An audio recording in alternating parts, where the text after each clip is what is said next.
Hi everyone, welcome to the stream. We're Hi. back. We're playing some more D&D. Yosh. Must be Az's turn to do the recap as well. But first, But we first, have not missed anything. true. This interlude pertains to one of the player characters. Which one is it? When midnight falls, dawn rises. Okay. Oh, this is literally about midnight. Uh-huh.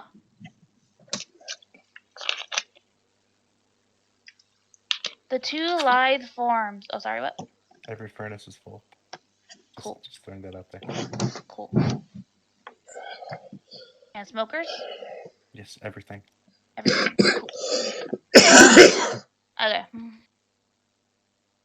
The two lithe forms dashed through the undergrowth of the jungle, pads pounding the leafy ground as they bobbed and weaved around trees, leapt and dashed around bushes.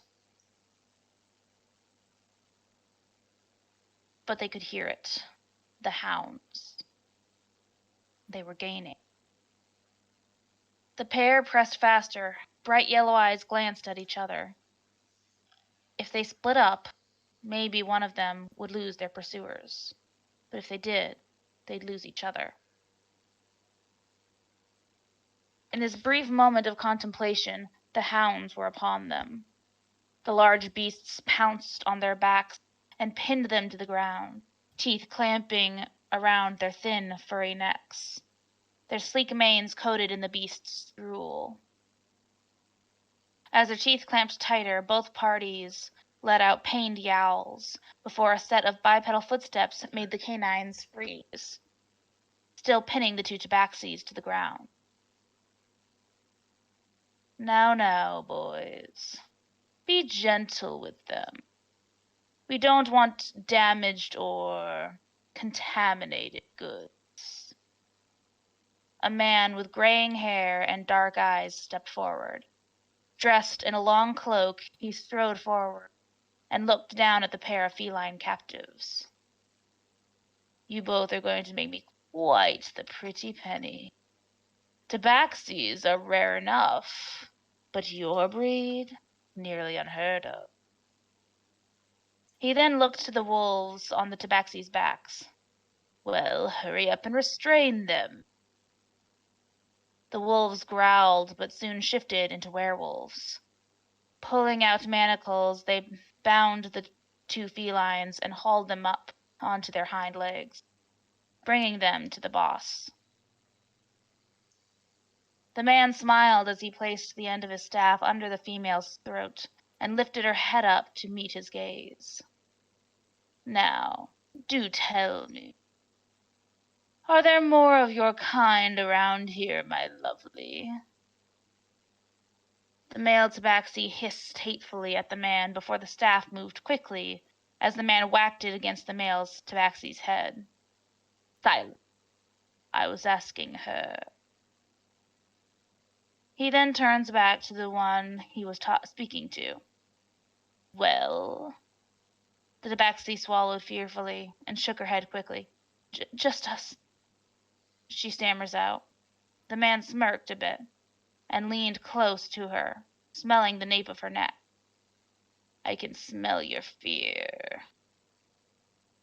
he whispered, before pulling away. Get them to the ship, now. And as the pair were dragged away, the two only had two thoughts in their minds. Well, rather, two names. Midnight and Dawn. It's been 2 days, and they're still not back yet. Where are they? Dawn paced around the den worriedly, her padded feet thumping across the ground. She then heard a yawn and a squeak as a little voice spoke up. Sissy? Dawn walked over and knelt down beside the little tabaxi child, who lay in her mat bed. What is it, Midnight? She asked gently. I don't feel good. When's Mama and Papa coming back? Dawn frowned worriedly. They should be back soon. Midnight. Just try to hang on. She felt the tabaxi's nose and grew more worried at how dry and hot it felt. I'll go get some water, okay? She stroked the child's forehead and dashed out into the forest.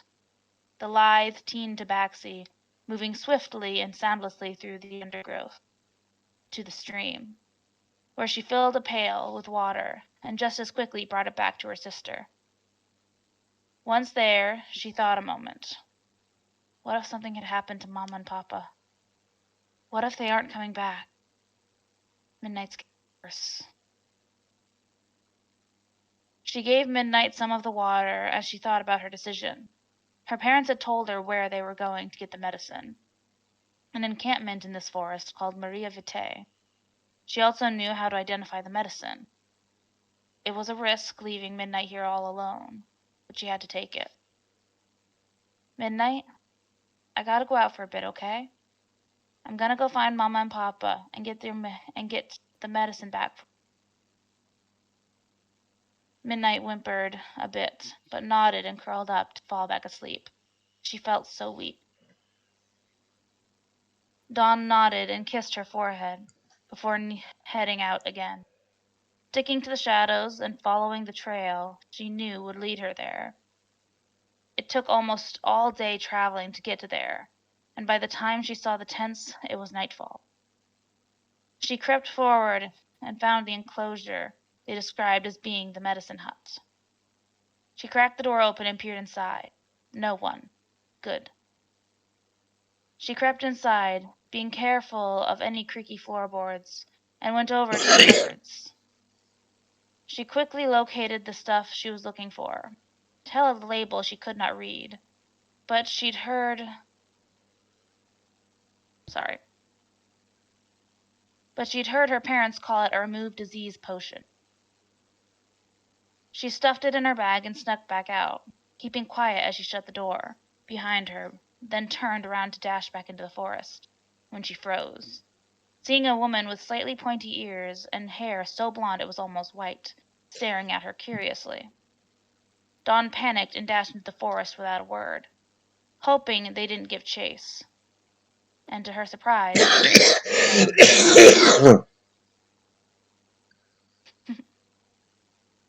but she couldn't be too careful. Oh.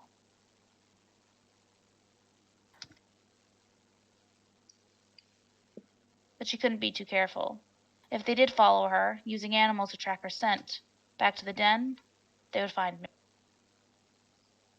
After a long, roundabout route home, and soaking herself in many streams, much to her displeasure, Dawn felt it was safe enough to head home to the den. However, on her way, she was attacked by a dinosaur. Whatever type she didn't know, but it was large, much, much bigger than her. It roared and went for the attack. She managed to lose it, but not without sustaining many wounds. She soaked herself in more streams to try to lose its trail, and finally got the medicine to her sick sister, Midnight. After drinking the potion, Midnight seemed to perk up, immediately feeling much better, and Dawn was relieved, letting out a sigh before she collapsed on the ground unconscious. The next morning, Dawn was woken by Midnight shaking her shoulder. "Sissy, Sissy, something's out there," she whispered. And as Dawn looked up, she heard the sniffing and heavy footsteps of a large creature. "Get to the back of the den, quickly." Midnight hurriedly did so, and Dawn crept forward to peek out of the den, seeing the same dinosaur from before. It must have followed her blood trail despite her efforts to mask it. She couldn't let it find the den and get to Midnight. She had to draw it away. She slunk out of the den as quietly as she could, and once she was far away, in the opposite direction of the cave, she called out to the reptile, "Looking for another bite, you ugly lizard?" The dinosaur looked up and roared as Dawn dashed away at full speed, the dinosaur giving chase, as they both disappeared into the foliage never to be seen by midnight again.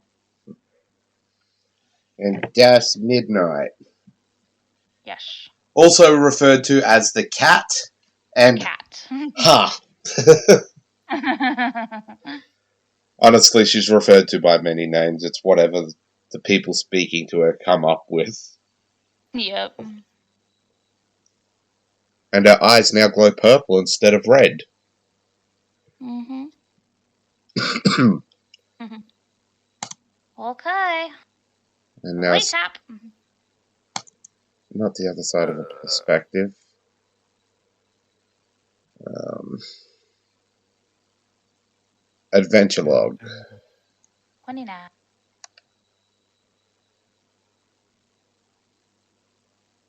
Gotta go through everything. Too many tabs.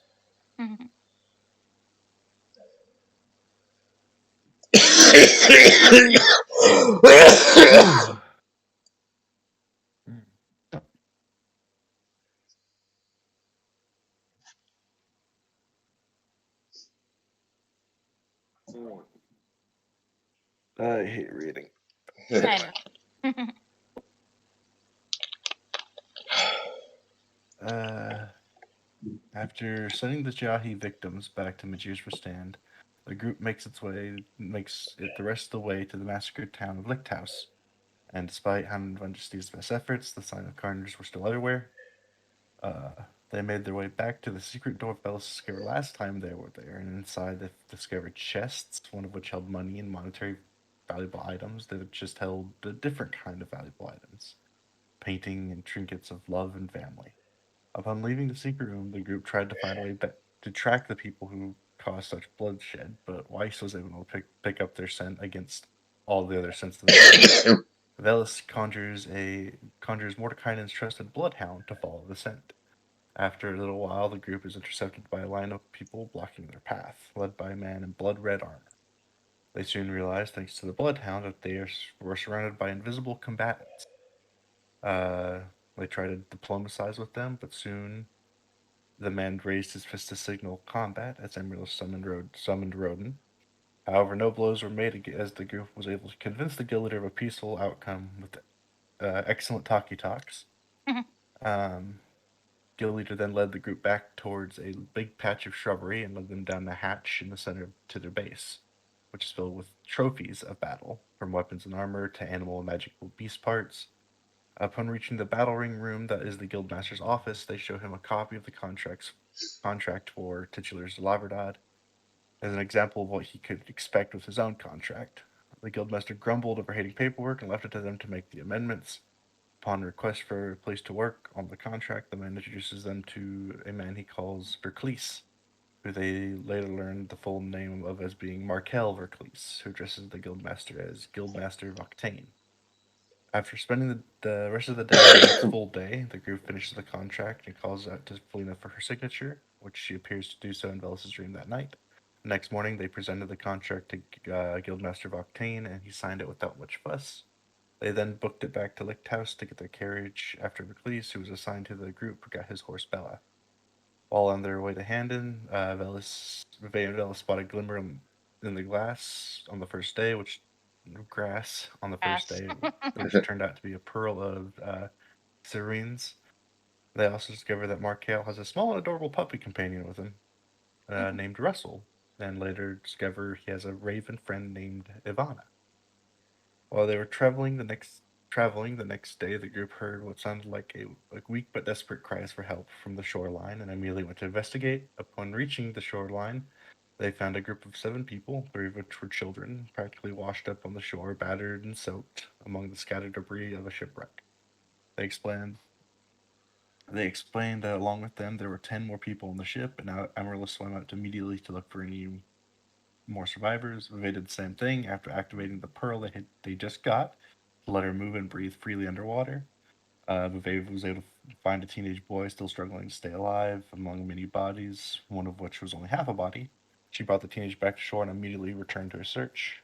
As they scanned the surface and under the water, the pairs heard a splash and saw a gargantuan serpent-like creature stalking them in the water. Determining that there were no more living survivors in the water, combat began.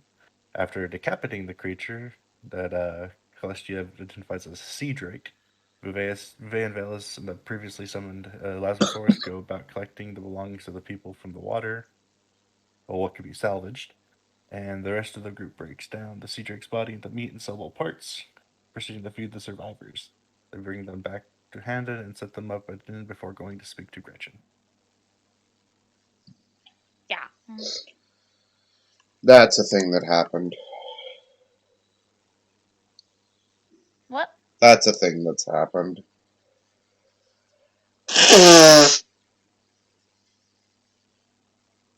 No war crimes were to be had.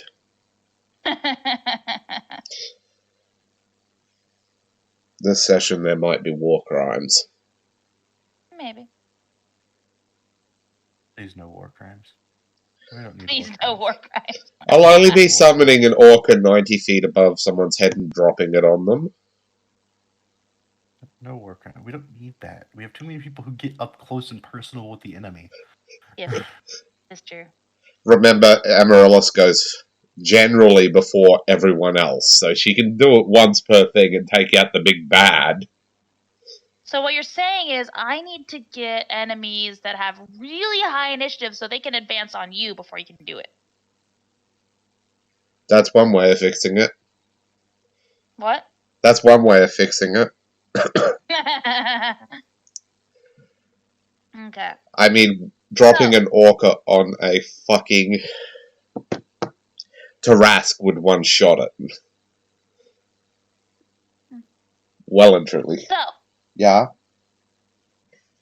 you had entered Honden. I assume you guys generally just informed Gretchen of what's happened. We did. Okay. So yeah, how long do you guys intend to stay in town? What do you intend to do while you're in town? Just, summary. Well, we plan to get a head mounted. Oh yeah, that's right. So, yeah. Oh, god damn it. What Do I did need the Ring of Amaryllis? Invisibility anymore? I mean, don't you have that as a spell too? I have greater invisibility. Greater invisibility as a spell. Celestia has greater invisibility as a spell. Well, it's because I have hide in plain sight now, so. Yeah. Oh. Like, I really need the ring. It's under 20,000 gold I could have.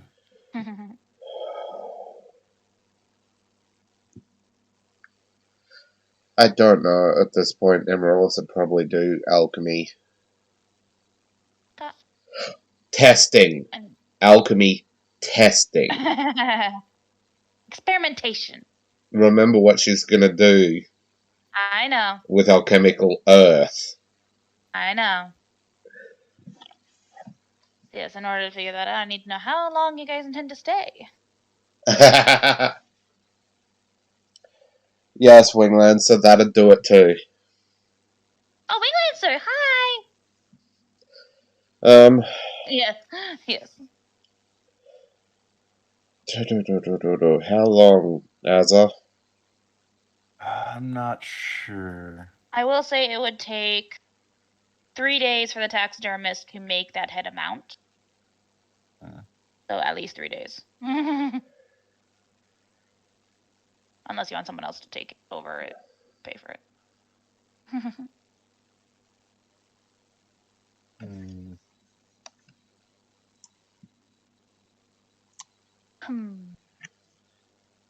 I mean, 3 days, it's only going to take Amaryllis 1 day to test. Not even a day to test that bloody explosive and figure out it's way more powerful.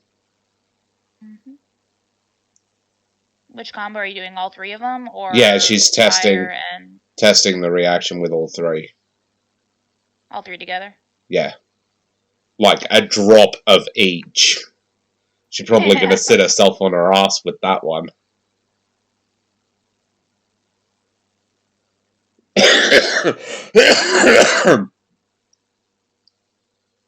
Have to set up her contingency to auto-cast the shield spell if something would damage her.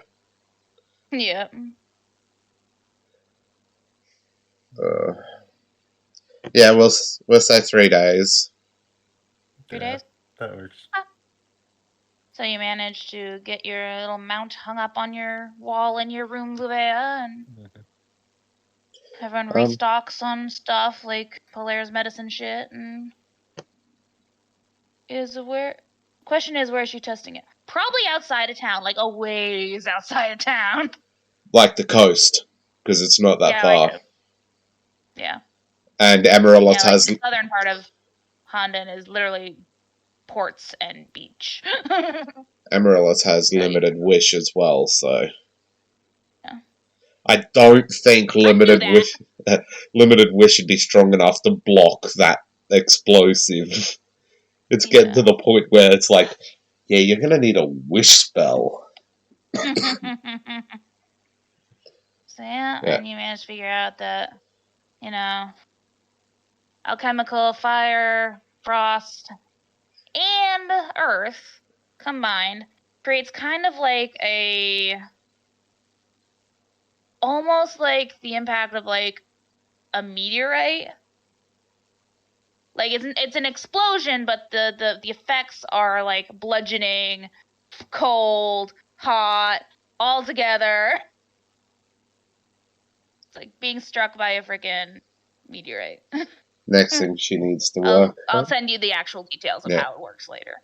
is alchemical air. Yep. And that's gonna be bad. Testing one drop at a time of that shit and end up fucking blowing everyone away. Oh yeah, do not mix it with alchemical fire. You will have an inferno. There's like one, like... How big is the crater? Bigger than Frostfire, we'll say that. And Frostfire is fucking huge. Yep. So yeah, you guys finish all that up and head out on day 3 after Vivea mounts her drake head.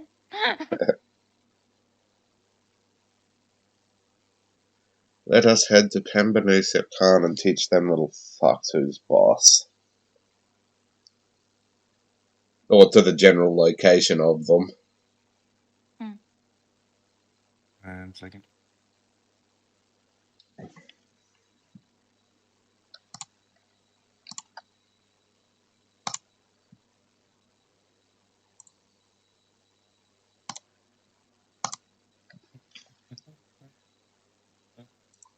Yeah.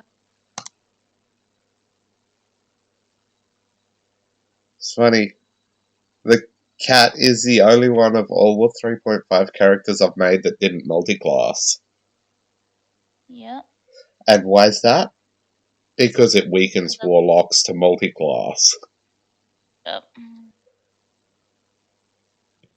I have fun making my sword sage.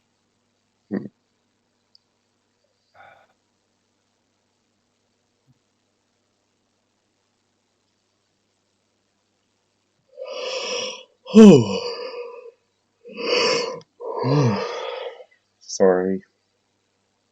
What? I'm yawning. It's okay. Yawns happen.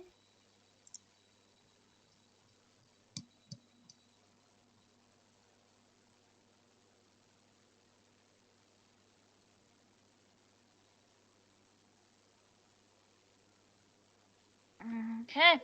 When she leaves town, she resets her contingency to being teleport away. Okay. You head out. I need a percentile roll. You want to do the first one, Elsa? I can. I gotta get into roll 20. Yeah.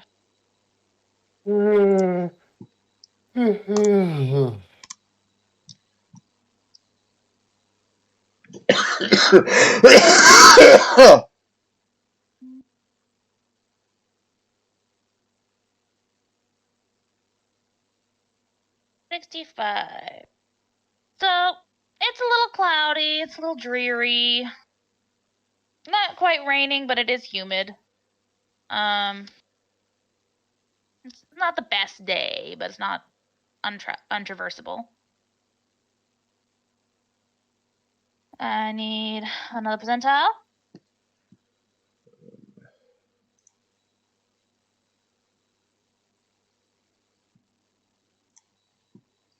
Okay.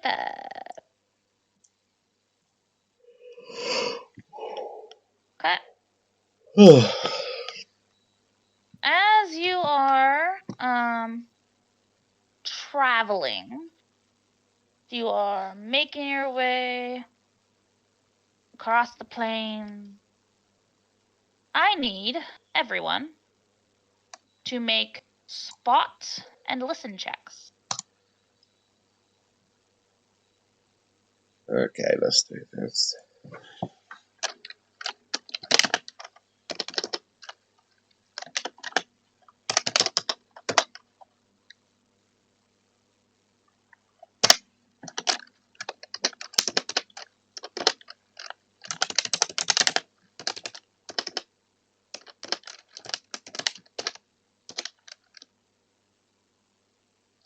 I guess Vela sees it.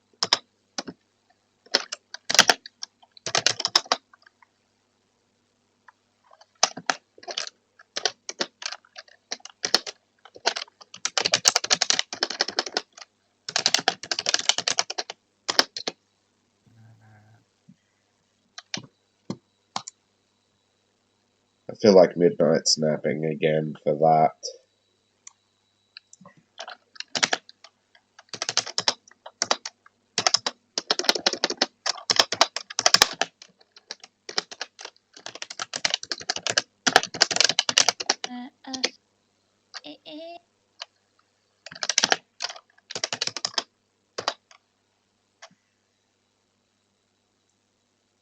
All my rolls are above a 20. Yes.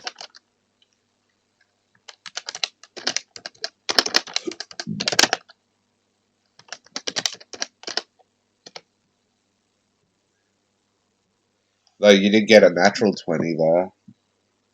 Yep. Oh, yes, Winglandsy, yes. Exactly. Hello, enemy encounter. How would you like to be dealt with today? That's funny. Would you like a killer whale dropped on your head? Sure, that can be arranged. We have a variety of options in how we can absolutely fuck you up. Please make a choice. If it's a Tarask, everybody else run. Emeraldus will solo it. Okay, is that it? Yeah. Everybody. Everybody? Okay. Velis, as you guys are, trotting along through the trail across the plains towards the north, you see, and it's about, midday, early afternoon. You see a cloaked figure darting between, tall grass and bushes and following you. Oh, okay. How far away? They're keeping a decent amount of distance. I'd say they're about 100 feet away from you. Okay. Big glad Vittoria isn't part of the party and didn't spot them.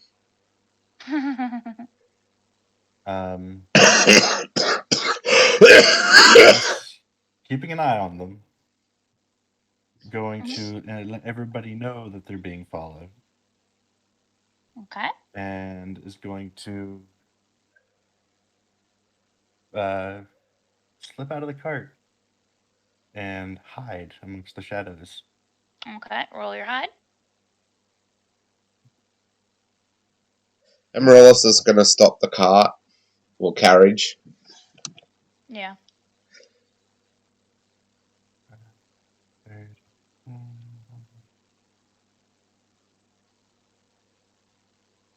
I'm going to take a wild guess and say wakes the cat up from her nap.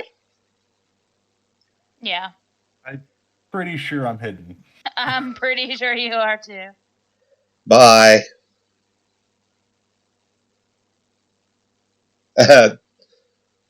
Actually, I don't think any of us have Fireball prepared, do we? Eva. All the casters we have, and none of us have Fireball. Nope, Eva has Fireball prepared. Oh, Well, she not does? prepared. She's a sorceress. She has it. She has Fireball, so she can cast it. That's something I had to work out too, is who the fuck she was going to simulacrum. Mm-hmm. I'll figure that out later. It's not important at the moment. As the carriage stops, Velis sees the figure stop moving, obviously, and kind of hide themselves further behind a bush, trying to make it so that you can't see them. Yep. That are lightning bolts. So do we want area of effect or a line effect? Essentially. But Ellis is going to sneak up on them. Okay, we will move silently.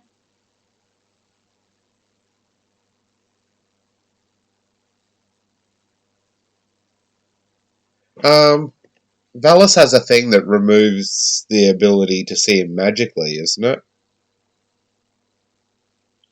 He's hidden right now, so you can't see him Oh, magically. yeah, no, but I thought he also had a thing for when he turns invisible that blocks, like the cat's ability to trace his magic. He does. He has non-detection, which he can cast on himself. Okay, yes. How many times a day can you use that? Actually, Cat's gonna just teleport herself fucking 50 feet up in the air, straight up, and look around using her enhanced sight. See if she spots it or if it was just hiding. He does not see any magic. Okay. She's still gonna sit up there. I mean, she's completely fucking invisible, so. Yeah. And Velis is a ghost. Yep. So you sneak up on this person that has been following you since you left Honden, you assume.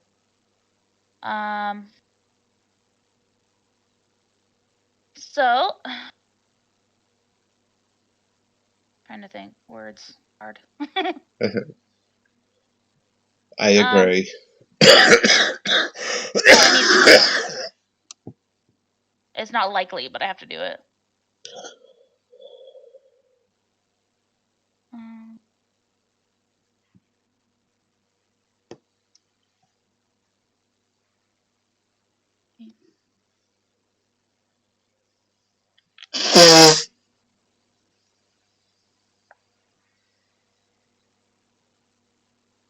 Good. Okay. The book says they have a familiar. I mean, doesn't nearly everyone have a familiar these days? Pretty much, or an animal companion, depending on what you are. 1, 2, 3, 4. We have 4 members of our party that have animals. And one of them has like, well, actually, if you count the horses, because you guys own the horses too. Amaryllis owns 4 horses. Of course, Markel has the horse, a dog, and a raven, even though the raven is not his, it's just a friend. And then you have the cat that she counts as an animal, right? So, Phyllis, you are sneaking up on this person. They seem completely unaware of your presence. And they are just completely shrouded. You can't make out any details of who they are. They have gloves, boots, cloak, head covered, face covered, everything. What do you do? I have a number of options I'm thinking about. You do have quite a few options. Problem with that Wing Lancer is I don't think Velis has the strength to do it. He doesn't need strength for what I have planned. No, Wing We're Lancer's talking about what Wing Lancer said. Chokehold. Oh, no. He's tried that before. No. Doesn't work well. No. What he does have is masterwork manacles. He's just gonna around the ankles. You're gonna try to attach it around the ankles? Mm-hmm. Okay, Sleight of hand. No. I would say that would be an attack because you're trying to basically grapple them. No, with that is manacles. actually a sleight of hand. It's in one of the DMGs that's used that as an exact example. Okay, so yeah, sleight of hand then. My stupid out the ass sleight of hand. Mm-hmm. I still remember what Valus's goal is. Yep. Oh, not his, mine. There is a.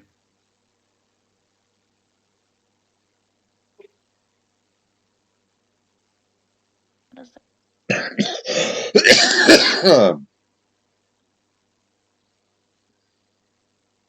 Close, but no cigar. So you, before this person even realizes you're right behind them, manage to click these manacles around their ankles, and they immediately spin their upper body at feeling something restraining their ankles. One sec. River, you in the bedroom. Triple. Nope.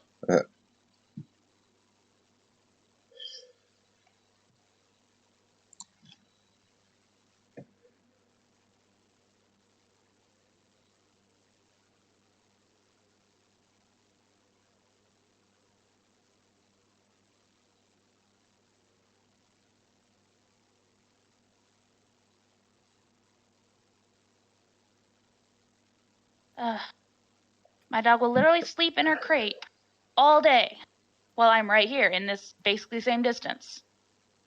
But as soon as I lock her there and I'm doing something else, no, this isn't okay. Yeah. Okay, so yeah, they spin around and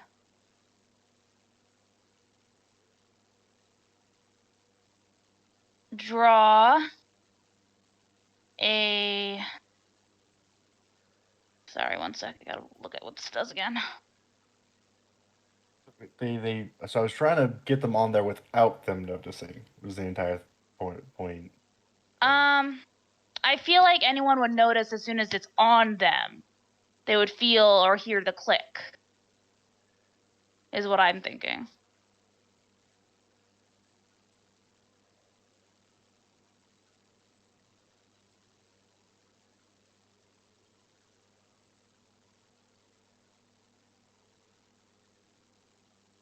This guy's an assassin. He would have picked the wrong people I'm to not hearing attack. anything you're saying, Day. It's so distorted.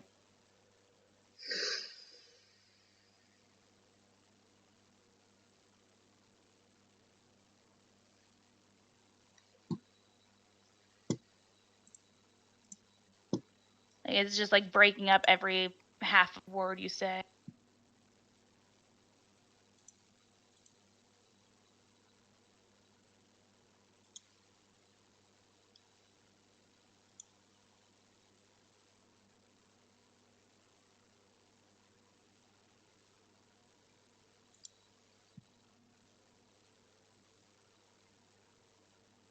Is it still doing it? Oh, it's good now.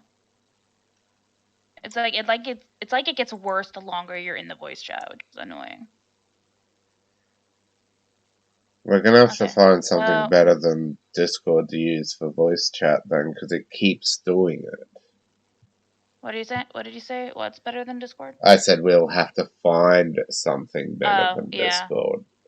I'm sure we can find something online with some voice chat app or something. Because it's beyond annoying that it does it every bloody time. I know. So I guess we can say that you put them on them with backwards without them noticing. Because I guess that makes sense with the sleight of hand. Yeah. So you get them on them. What do you do?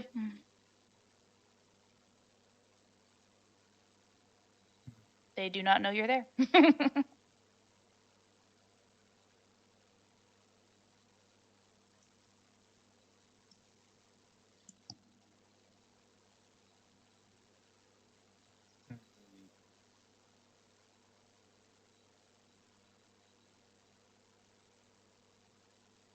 Sucker punch. Why do I have the sense this guy is an assassin?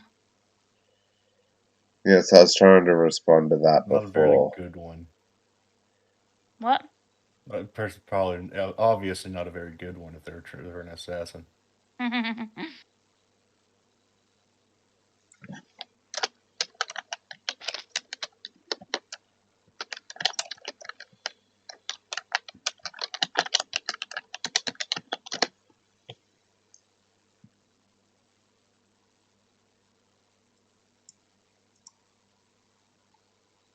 Do.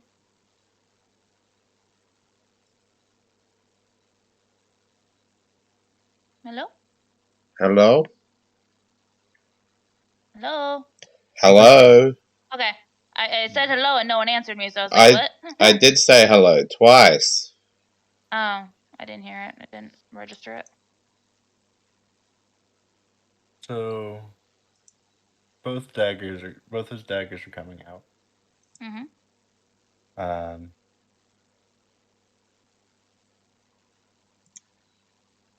And one is not restraining them. I do want to point out what I'm doing here. Mm-hmm. One dagger is going to the small of their back, Mm-hmm. while the other one's going to right by their throat. So you're not restricting their movements, you're just threatening that if you do move, I can easily kill you. Yeah. Okay. And saying into their ear, "You're going to follow people. You might want to try doing a better job of it." You want to know something funny, though? What? That was the only way you could have seen them was with that nat 20. Their hide was a 42. Oh, so I You just got lucky, buddy.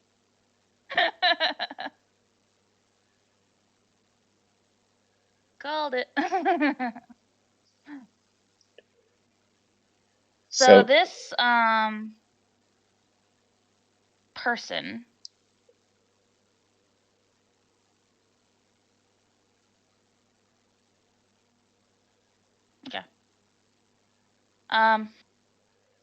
freezes in place. Actually, I need to do retroactive something. One sec. I need to do retroactive something.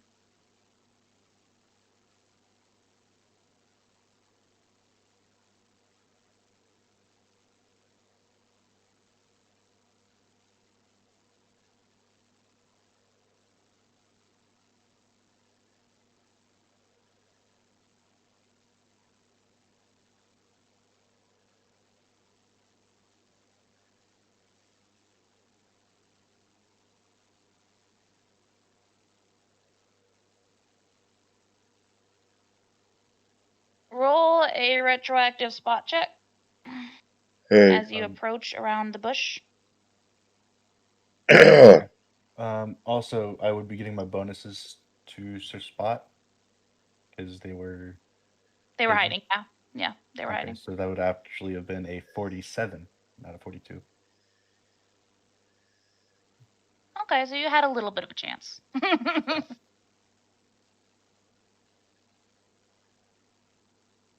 That bonus makes a difference.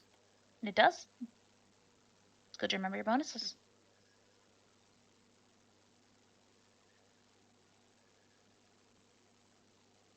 What the fuck was that? I see. I typed that wrong.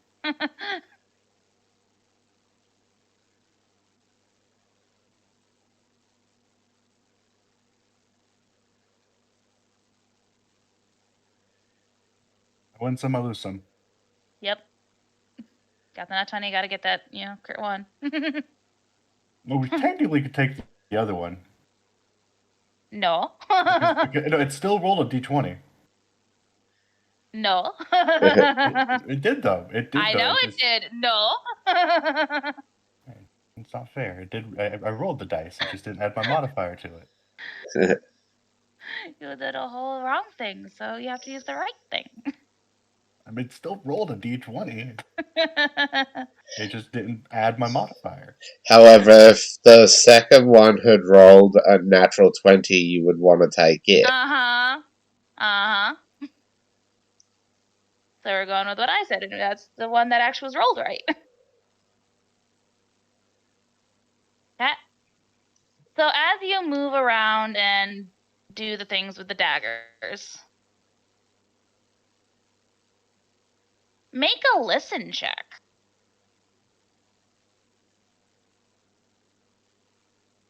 Can the cat see them yet?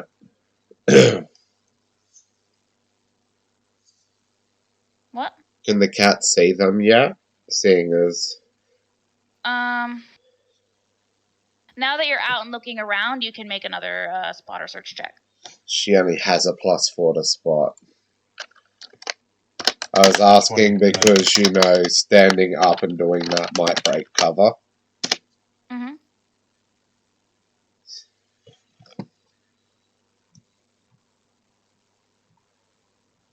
But they weren't standing up. This all happened while they were crouched. Okay. So you don't.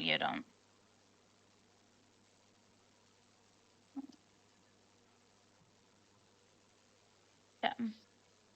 Velis, just as you are putting your daggers to this person, you hear a rustle in the bush beside them and a chittering growl. They have a. So you're not flat-footed, but combat has begun. They have an animal with them. Yep. Well, I can't be caught flat-footed anyway. So. Yeah. Either way, but. Or surprised. So. Or surprised. Yeah. As it's like there could be more than one now. The chittering growl implies an animal. Mm-hmm. Could be an They might have animal said that companion. before I said that. Oh, When I fair. had them rolling. So place yourselves where you would be. I'll put the figure down. It won't be exactly 100 feet away because I don't have that much map space. Down there.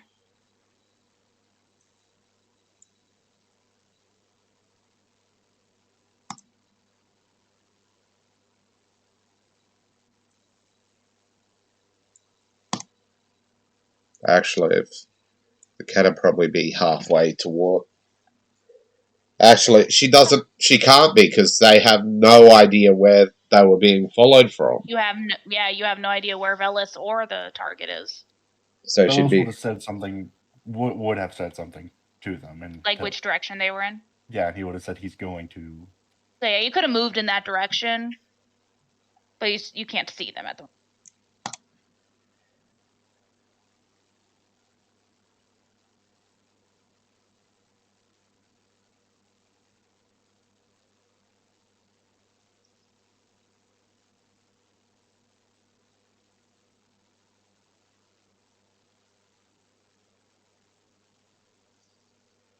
Where's Vivea gonna go?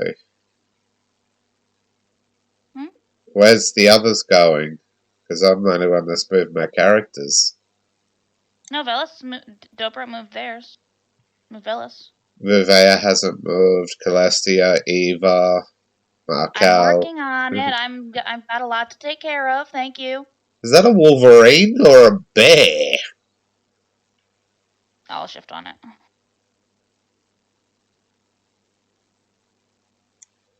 Oh, it's a Wolverine. Yes.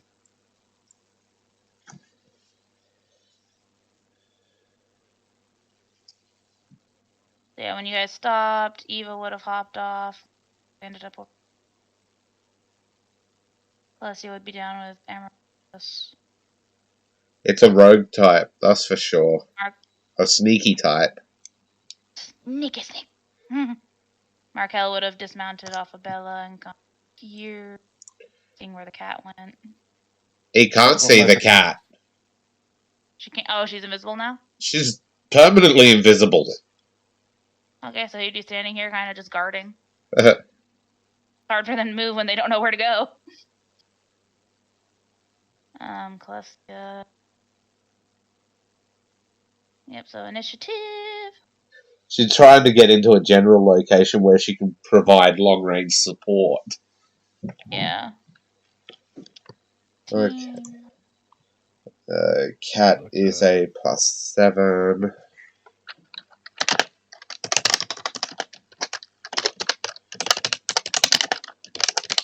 Four. Oh, poor you.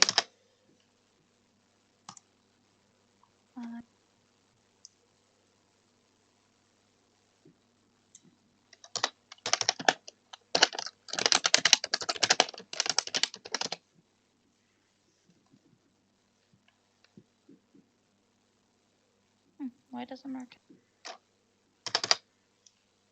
Oh. Add turn.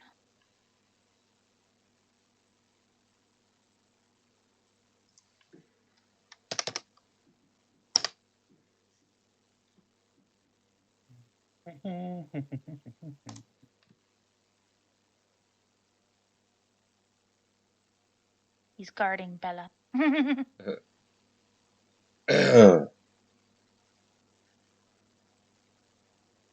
Let me know when you guys are done with. Put it in order. Mine's done.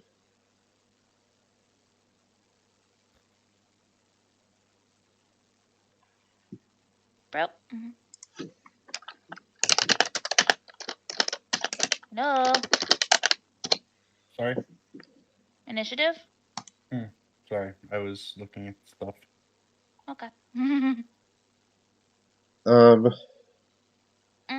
Huge. How many squares is that? Huge is... Okay, so huge is just one above large, so it'd be 3 across, 3 up.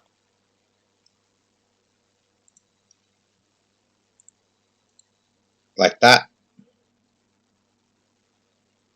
Uh, Should be able to see my ruler. yeah. No, it would be like... My ruler's from the center of each square, so the squares it No, passes. I mean literally from bottom left to bottom right is 3 squares. That's it. 1, 2, Yeah, 3. like that. 1, 2, 3. Like that. Yes, like that. So she could hit them. Squares. Amaryllis could hit them both. Except you can't see them. Exactly. I was just seeing, because if she dropped the orca from there, she would hit everything in those squares. That's a deadly fucking AoE right there. Not to mention it is an AoE. Fucking bone and flesh is gonna explode from that impact. Artillery strike. As soon as it died, it... Fair. I'd still say that anyone within 5 feet would still get hit with something before it disappears. Just the impact of the boom. They get knocked off their fucking feet. Yeah. Okay, everyone done? Uh-huh. Okay, so Luvea and Mystery Person need to roll off. Celestia and Vels need to roll off.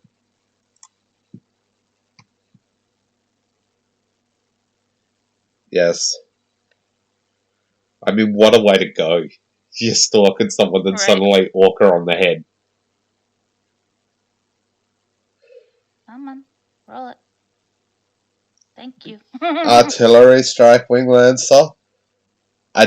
You don't realize how much damage that would do to a person. It's more damage than her fucking bomb does. I did want to say before we started initiative, I also was going to say something. Yeah, go ahead. To the person. He was going to say, call it off. Does it need to be a fight here today?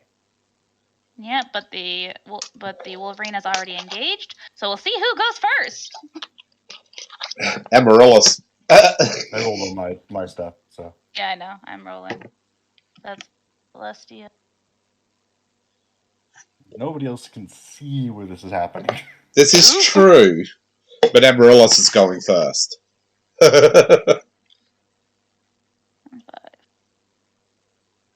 Descending. Cool. Amaryllis, Velis disappeared after saying you guys were being stalked and you have no idea where any of them are. You know, should probably trust Velis by now to handle himself. Yeah, so she'll just prepare to summon. Summon. What's the condition? What's the condition? Because every prepared action requires a condition. Yes, the condition would be she is able to see a hostile. Not just see them, she has to see that they're hostile. See that they're hostile, yeah, I gotcha. Yes. Markel is just readying an action in case same thing, attack if the hostile gets within range. Mystery person. Velis, roll, because you said that, I'll have you roll this. Roll a diplomacy. Or an intimidate, whichever way you were intending it. He's trying to be diplomatic. Diplomatic, okay. No. Roll that.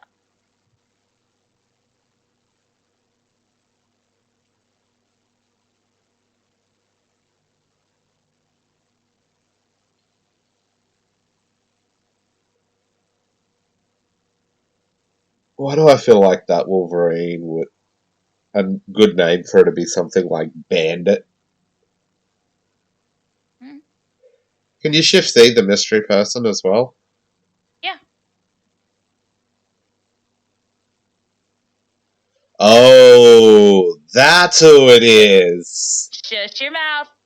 I'm not saying nothing. I have thoughts, but I'll keep them quiet. Thoughts.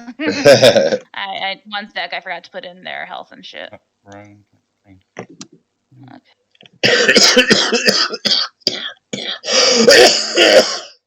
Oh shit! Damn. By the way, one of those daggers is Phyllis's instant death dagger. Just putting it out there. Okay. Potentially instant death dagger, I should say. Potentially, yes. There's no guarantee. But it hurt. It would hurt. So it would hurt. bad. It was so bad. Okay. The person pauses a moment, like half a second, because otherwise Wolverine will be on you. And finally, you hear a voice speak up, a female voice, saying, one sec.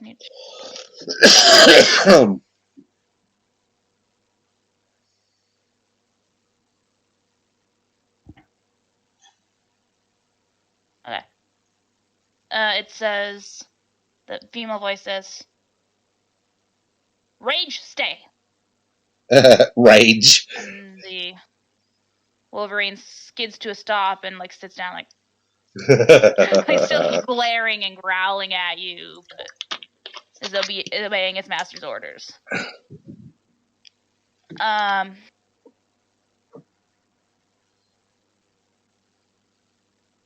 And then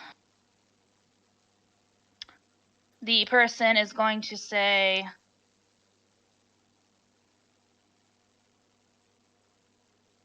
sorry, one sec, I was looking at what they have for things.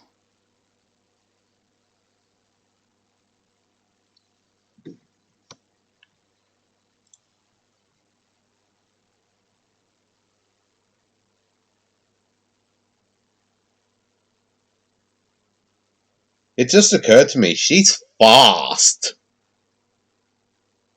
Mm-hmm.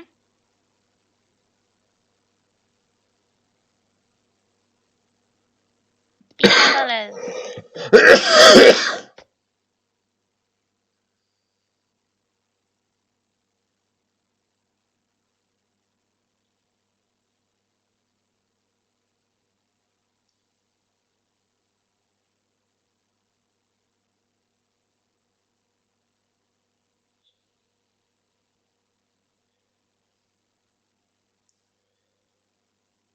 Do, do, do, do, do.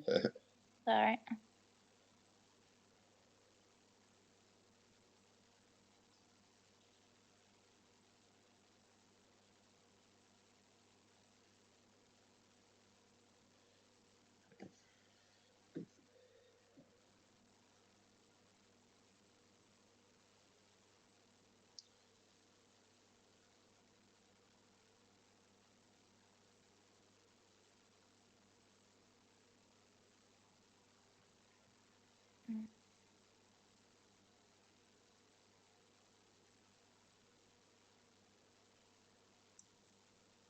So she says,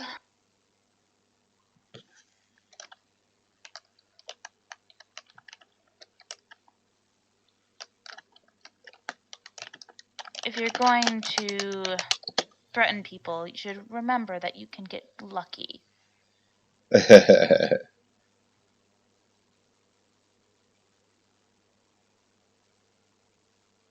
And that's all she'll do. She's kind of stuck. As she speaks, is a cat within range to hear her speak? She'd be speaking quietly, so I'd say it's move silently versus listen. Okay. Like she's whispering still? Yeah, she's still whispering. +7.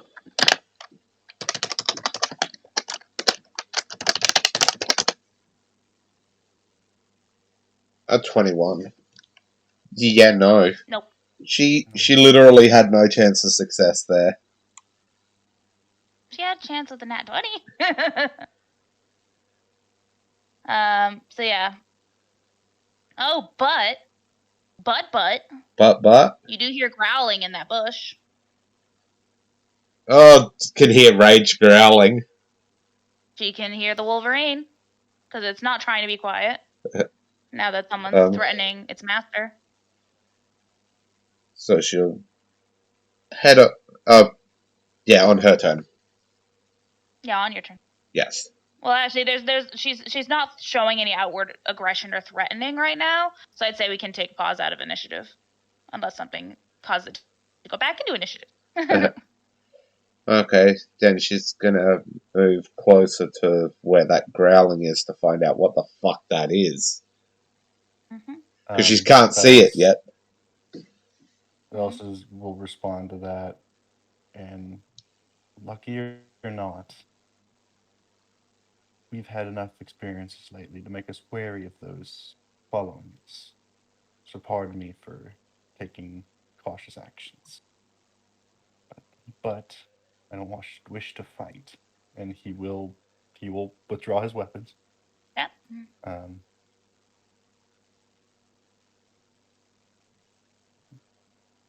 Why don't you have a chat with us?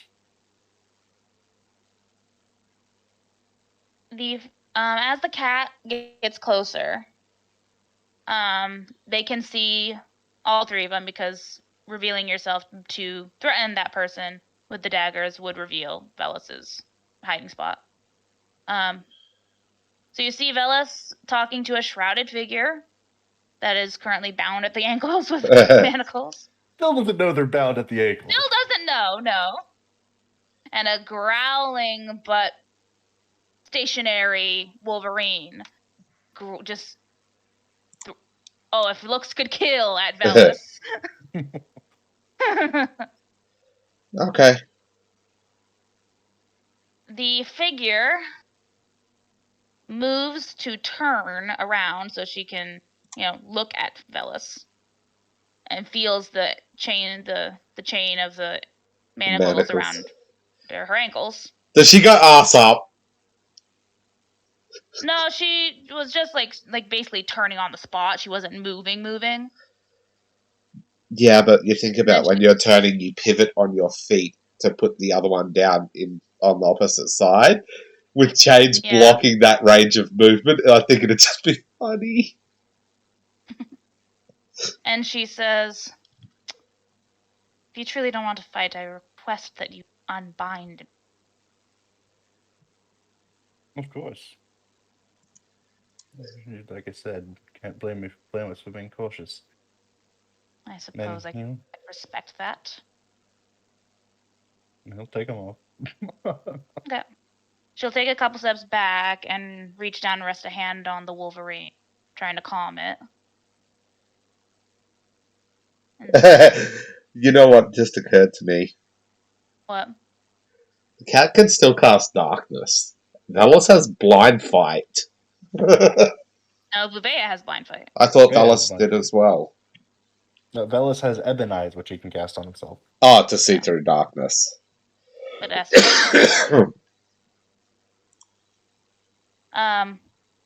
So at this point, she's not trying as hard to be quiet about it. She's like, if he's at me, probably the rest of them know that I'm here. Cat, make a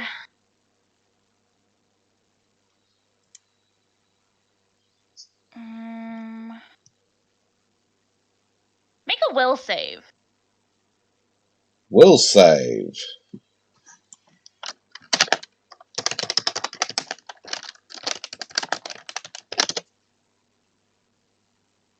$18?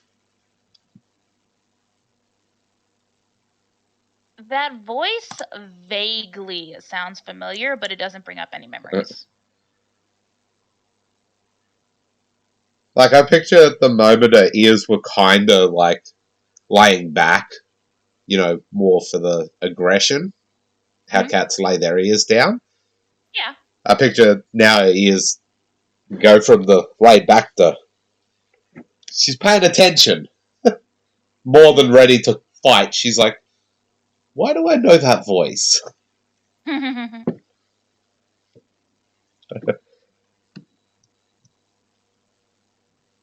Okay, so you unbind her, and she just kind of stands there waiting for you to take the lead. He'll stand up and not trying to hide anymore. So everyone can see. Yeah. And wait for her to follow while keeping his eye on her. She and the Wolverine follow, and just very, very tense looking, very on guard looking, but not at all outwardly aggressive. Well, for her. The Wolverine's another story. Velos has his hood back now. He's not. I got an idea so that Velos is aware. The cat, when he walks under her, is going to teleport right beside him and just tap him on the arm so he knows that she's right beside him. You can see her. Oh, that's right. I forgot about his ability. So he's like, oh, she's not bad. Alright, then she doesn't tap him. She just teleports beside him. You can clearly see her. Yes, crystal clear. I picture if this wasn't a tense situation, she'd still try and sneak up on him. Like she does with Vivea.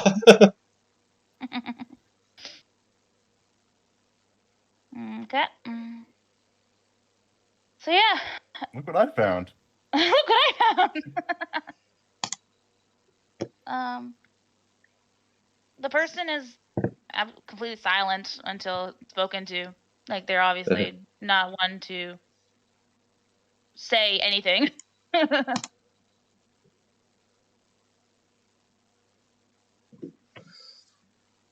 Okay.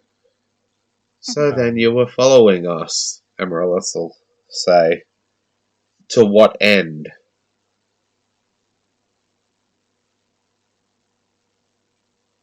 Alright.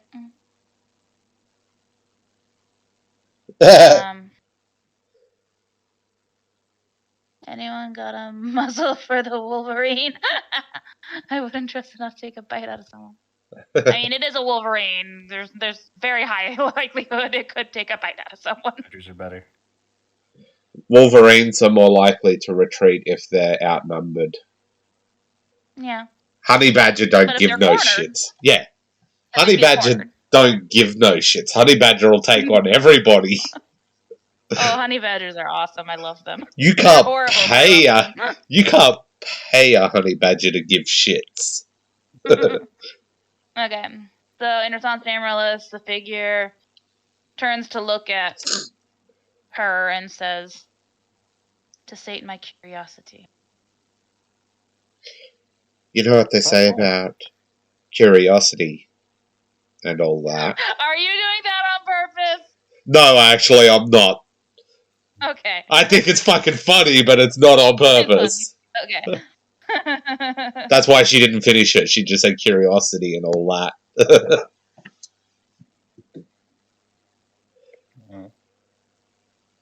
Because at You're the so curious about follow a rather well defended carriage. I didn't care to. what was that? Sorry, it cut out at the last bit. Oh, sorry. She said, "I didn't care to engage. Like I said, I was sating my curiosity."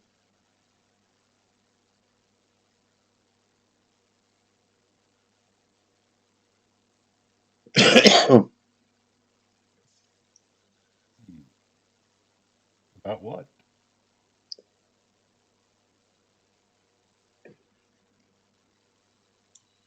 She looks around at the group of y'all. And after a moment says, "The person I'm looking for, but it appears I was mistaken." What would this individual look like? Don't mind me asking.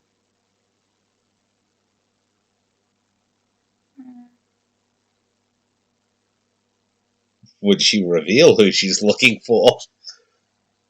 We do. Our characters don't. Yeah. It's like, she's far closer than you realize.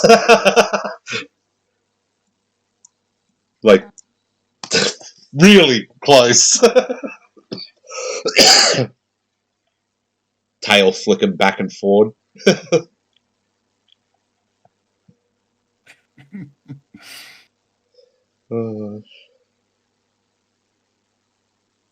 Yep. She looks over at Velis and says, "Let's just say this person is different from most you meet on this island. You can say just Probably about. dead." Velis blinks for a second. You mean Vivea? I mean, man. Well, no. Velis blinks for a second. His eyes flick to the cat, and he turns. He glances at Vuvea. And wow, we have a number among us who aren't normal on this island. Even the one floating what? right next to you. Even the one floating right next to you giving up her location. Oh yeah. Before you said that, I was trying to interject something else she said, which was she said the whole looks different part, and then said, "But I suppose I was wrong. They're probably dead." They're probably dead. And then if you say the same thing. Yeah. Oh no, it's definitely Okay. saying that. Okay. Valis is. They. Oh, they're all going to hear quite clearly. The cat hissed. Just ruined her game. He's just grinning. He's grinning at this point. At hearing that hiss, the person spins around to look in the direction that Velis indicated. And sees nothing.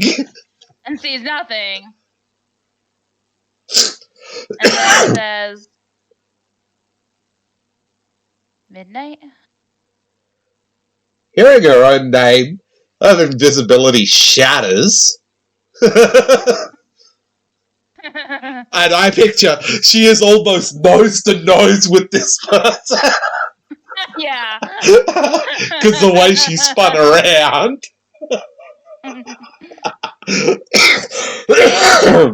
Like pause to do the tap thing she does all the fucking time.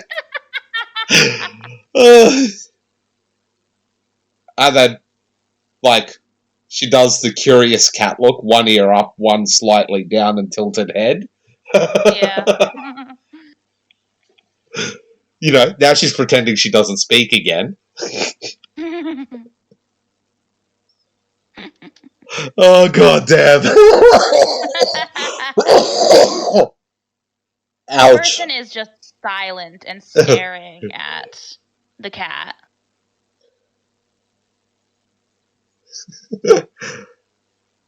And after a moment, looks around, still clearly suspicious of this group, hesitant to reveal anything. But after a moment, pulls down her hood. Hey, they can't be that bad. They do have a catfolk with them. I know, but there are reasons. I'm posting it in game. In game. And that is the face you see, only with yellow eyes, because I couldn't find a version, but I liked with yellow eyes.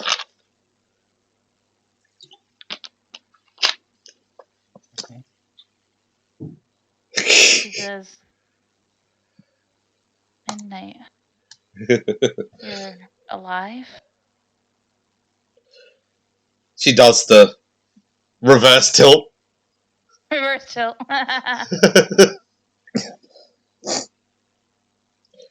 No supplementary will saves. What's the Yeah, at this point, make another will save. see if she remembers seeing them. anything. Yeah. I mean, DC would be pretty high considering she was 8. Yeah.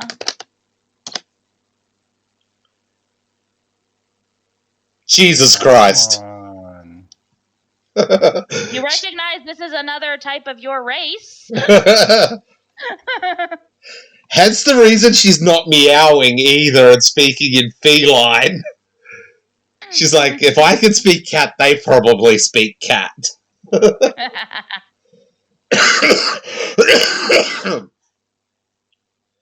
Oh, no. She actually mews like a normal house cat would. Yeah. Like, no word, she just makes a mew sound. Roll bluff. Yes!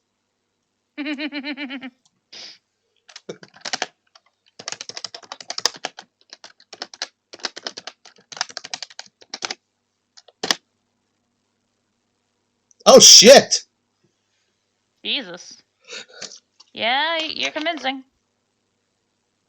By the way, Velis is also now looking at Polaire, like, glancing over at him, because he knows the cat better than they do. Yeah, Polaire came off his horse and is, like, standing there. I was like... Polaire's like... He's just looking like, what the fuck? There's another catfolk on the island? I thought she was on her own! After a moment, the other catfolk, his face falls a little bit and her ears flatten as she says, "You don't remember me." Amaryllis will be like... And she says that in feline. Her ears respond. Like, she's tracking the sound. Amaryllis like... Cat, just speak. To which he'll respond in feline. Because she spoke in feline. It's like... Yeah. Remember who?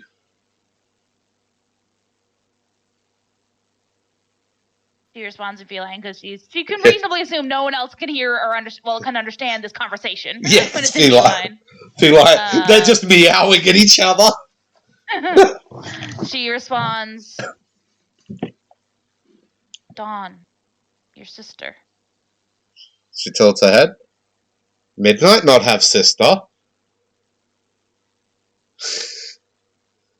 You were really young when we parted ways. I couldn't take care of you. I had to. After Mom and Dad, well, disappeared.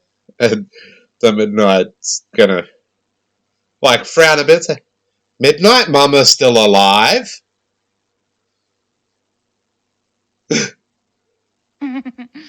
She Dawn's gonna be remembers that she had a ma and pa before that. Yeah, but You they wrote have that in her backstory. Yeah, they have little to no meaning to her anymore. And she's deliberately saying her mother's still alive. If you want a bluff check, she can do another bluff. Okay, roll bluff.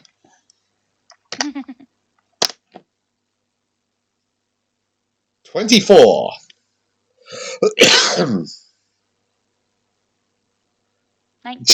Jesus Christ. She does not have a lot of sense motive, okay? The cat's very Doesn't deal with convincing. people a lot. Yes. 1 second. Dawn looks shocked for a second and says, "You've seen our mother?" I can't understand them. Damn it. What? Never mind. I can't understand what they're saying, so I was going to do No. something, but I can't. Yeah. Does somebody have Fine, comprehend that's what language? She's like, oh. So, She's roll like, a listen check. who? Anyone who wants to on Celestia. Uncle Estia. Amaryllis is standing in front of her, so she wouldn't be able to use her spellcraft. You can assume Bellis is always listening. Yeah, so roll a listen.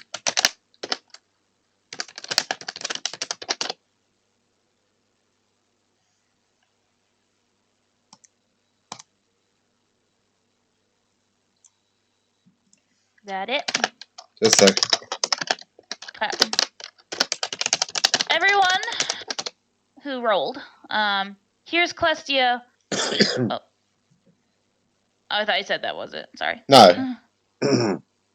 That it? Oh no, what now? So Yeah. everyone who rolled to listen, here's Celestia mutter under her breath. Thing.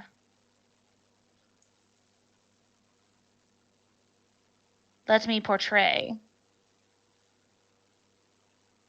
And then, as the cat and Dawn look up, I assume, from hearing that. Yeah.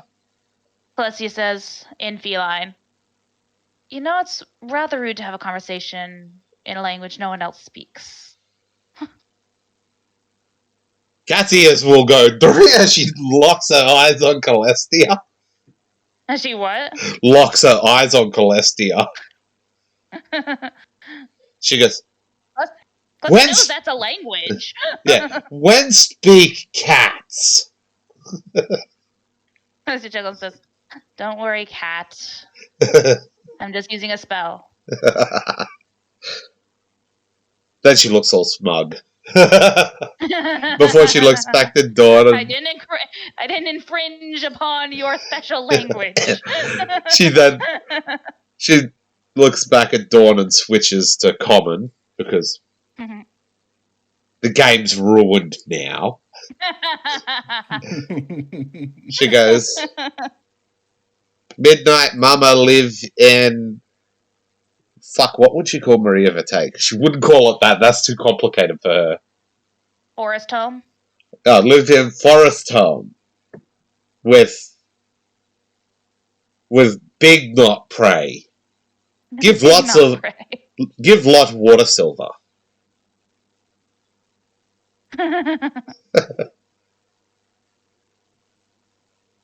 Dawn, looks confused for a second, just what the fuck? Is anybody gonna attempt the translation there? Probably Polaire. Yeah. Polaire will say, I think she's referring to Aaron Florendale, the Guildmaster of Maria Vitae. And water silverfish, if you didn't understand that. Everyone roll a spot check. Spot.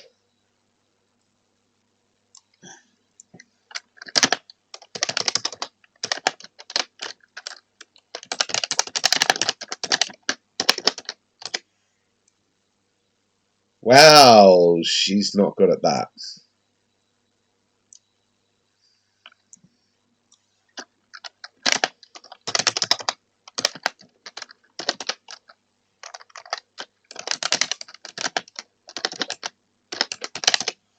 Is that it?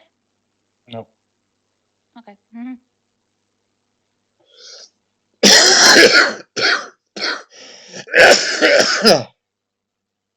Oh. Hey. You want to roll for Vice Day, or are you done? Vice is curled up under her hair, so. Okay. So Velis and Vuvea both see at the mention of Maria Vitae, this person tenses up like nobody's business. Like that just triggered something in her. She obviously doesn't recognize the insignia of Maria Vitae around the cat's neck. Nope. Or doesn't see it under her fur. Oh, she sees it. It means nothing to her.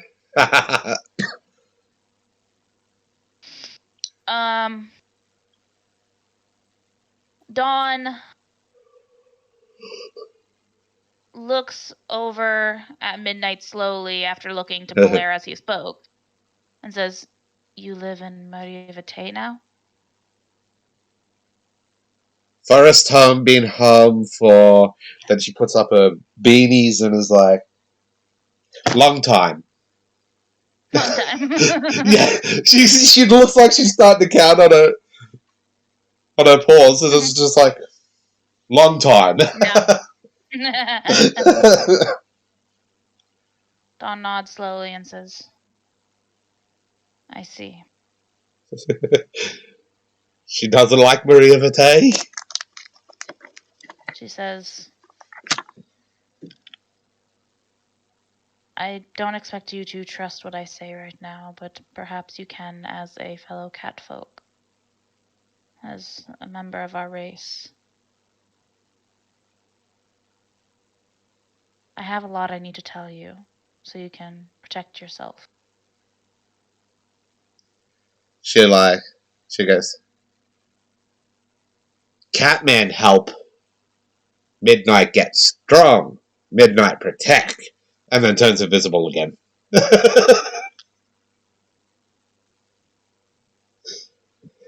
That would also confuse anyone that doesn't know she's talking about the Cat Lord. As I was about to say, the woman raises an eyebrow and is like, "Catman? You mean another catfolk?" Then she reappears and shakes her head and is like, no. Catman different. Catman big. Give Midnight power.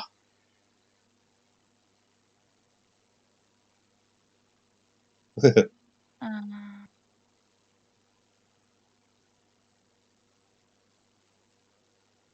could fucking click on the right thing.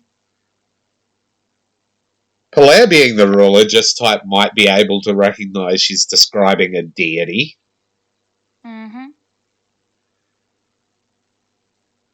He's like, I always wondered where she got her powers. It makes so much sense. Polaire knows all about this. He's like, I actually ran into the Cat Lord a few years ago. Polaire speaks up and says, "She's talking about the Cat Lord. The god of cats, I guess." Dawn's ears twitch to Polaire and then back without looking away from Midnight and says, "The Cat Lord. I see. Even still, as my sister, I feel I have to warn you about certain things. May we discuss this in a less crowded location? Less crowded location. Trying to think. How the fuck would they get to a less crowded location? One sec. Okay.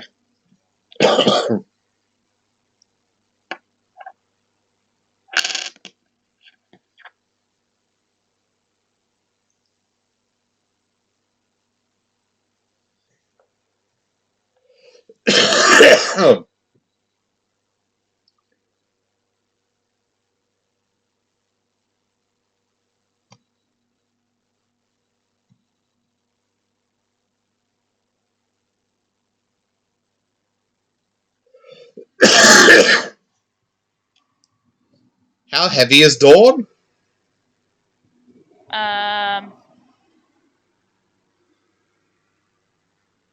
About 175 pounds, you'd guess?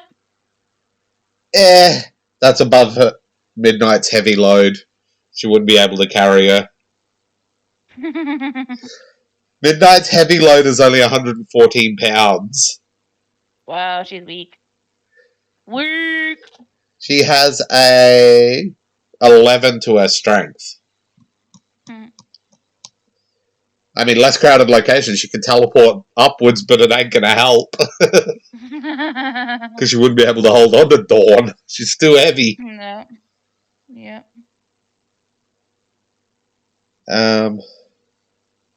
She looks around and goes, we're less people. Or we're less two-leg. Sorry, not people, two-leg. Dawn says, I have a spot I set up camp a little ways back. It's only about a quarter of a day's travel from here. I'd appreciate it if I could speak with you in private. She looks at everyone else. She's like, should I? She's so good. She hasn't seen another cat folk that, other than her parents, that she can remember. And I was like, she wants to go purely to find out what the hell this chick's talking about, but should she go? And she's looking to the others for clarification. Because they know she can catch up to them no matter what.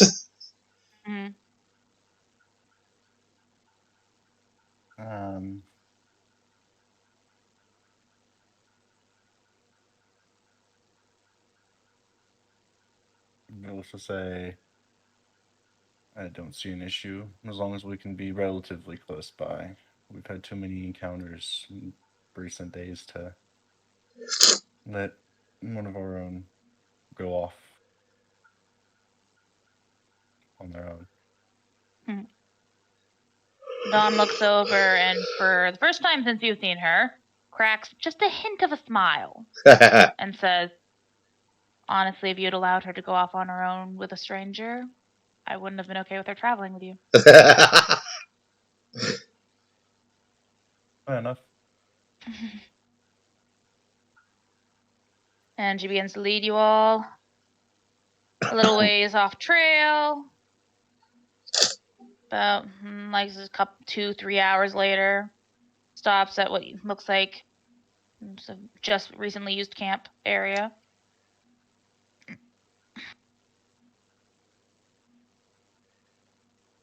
And she says, there's a stream nearby. We can talk there and still be close without being overheard. She nods. And the cat nods and does the imitation Scott air walking.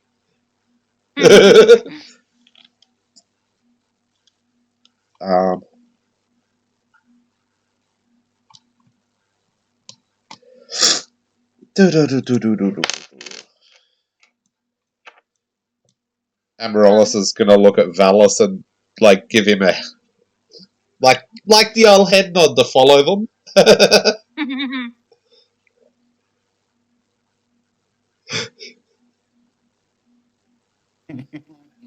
I mean, his stealthy may as well fucking be able to go fully invisible or No. leave the material plane.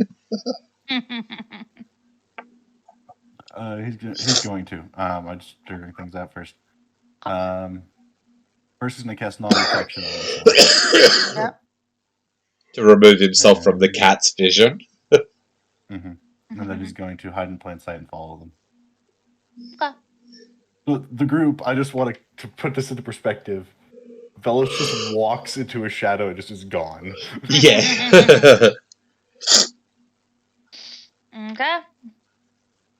So you Dawn, so roll your hide, move silently, and all that shoes. Yes. And 33.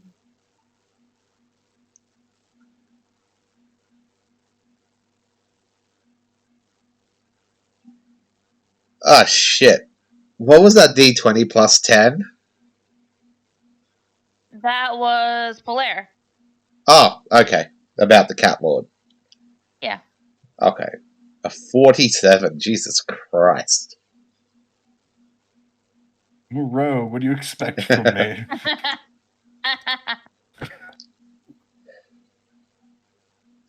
50 move silently. Jesus Christ. Is Valis even touching the ground? That's a very good question. Ow. So, as follows as excuse me. Dawn leads the cat to aforementioned stream. And sits down on a rock that's on the edge of the stream and gestures for her to sit down if she so desires.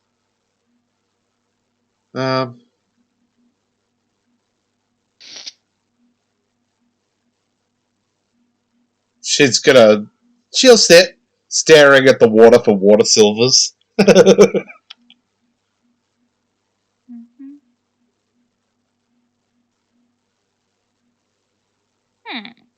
Question. Yeah. Does non-detection remove things like scent? He I has can't be tracked by scent Darkstalker. anyway. Okay. I have Okay. Darkstalker. Scent doesn't matter. Gotcha. Yeah. Gotcha. Just checking. They can still make a listener spot check to Yes, I sense know. me, but they just Okay. I was just checking. So yeah. And what does the cat do? That cat is staring at the water looking for any fish that might happen to be there. Waiting to hear what Dawn has to say. Do you want to actually like roll see if you get any fish? Yes. What do I roll? Roll spot see if you see any. That's a +4.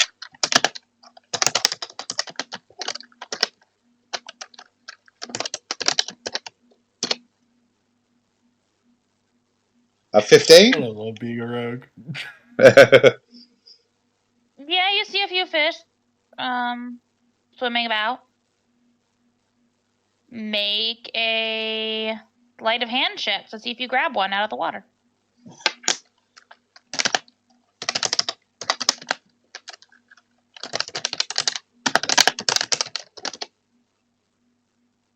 A 13. It's too slippery. She's still trying. She's got an ear trained on Dawn while she's doing this. Yeah, I know. So she's showing she's listening. Yeah. While this is happening, I can't write down. No.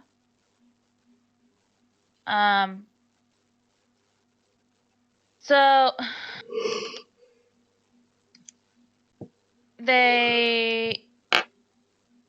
while this is happening, brain not working, sorry. Dawn watches you and asks, "What have you been doing all this time?" She pauses in her striking at the fish like that and goes, night was hunt, prey, was strong hunt. Then met Mama, and Mama was give water silver, but might not trust a star, might not go with. But over time, Mama showed Night that they not hurt, and keep giving water silver. Night like water silver. Water silver good. And she says, then I help out at Forest Home. I stop bad people do bad things. But then Mama asked me, come help. Oh, what the hell would she call these people? Her friends. Oh, come help with special job. But Midnight got Midnight promise go home if think gun die. She summed up everything she's been doing really fucking quickly, didn't she? Yep. Dawn nods a little as she follows along and says, "I see. You don't remember anything before you were alone?" She tilts her head and says, no. Well, bluff. I heard her bluffing. You remember you had a mom, Pa, before Yeah, that. she remembers that. Her bluffing, though. She doesn't want to say that because it could lessen the whole of Erin being her mum.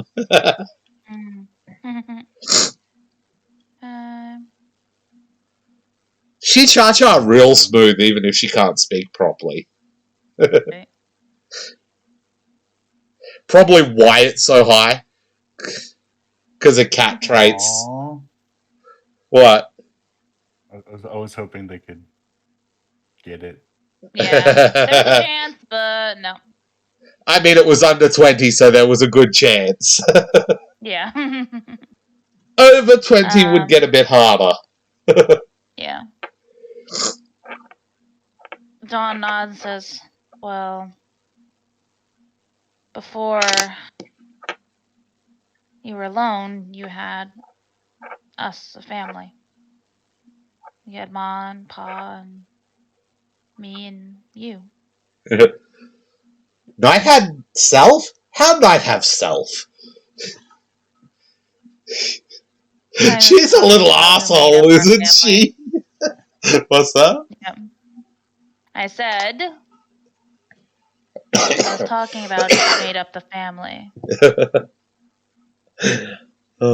She is a little asshole. Dawn says, you were only about 7 or 8 years old. And Mom, you were really sick. Ma and Pa went to go get you medicine from a place known as Maria Vite. They never came back. As you were getting worse, I decided I'd go out myself to get that medicine for you. Back, there was a dinosaur that was trying to find us. So, in a split-second decision, I let it away. I wasn't able to find you after. She's gonna say, Mama has big not prey.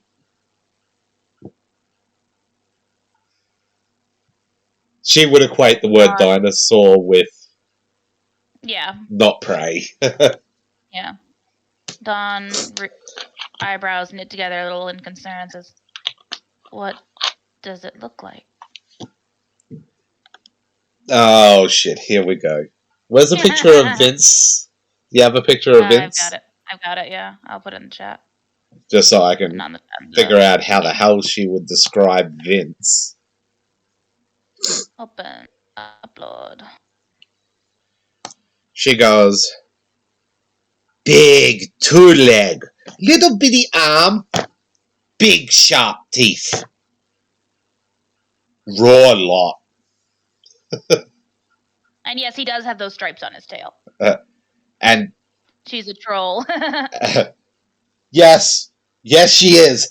Then she says, and tail is go. What color is that? Grey. The dark Yeah, color. it's like gray and then tan. She's like, tail go grey, white, grey, white, grey, white, grey, white, fish, fish, fish.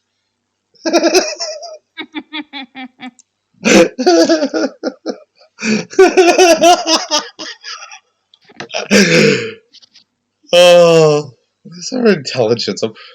Yeah, she's not very smart though. No. Intelligence Honest of to goodness, 8. Dawn.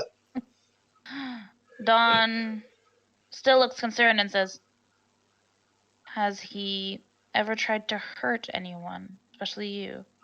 She tilts her head and goes, Vince no hurt. Vince tries steal big water silver though, but then Knight hiss and he give big water silver to Knight. Knight, good hunt. She's talking about the Hydra. I know. That he dragged back to camp for her.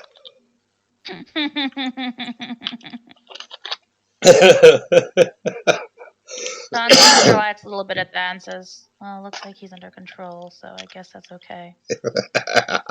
She goes on to say, I don't know how I got away from the one that attacked us. But I woke up probably a week later in Founding Town. Oh shit. She was a bit away. Yep.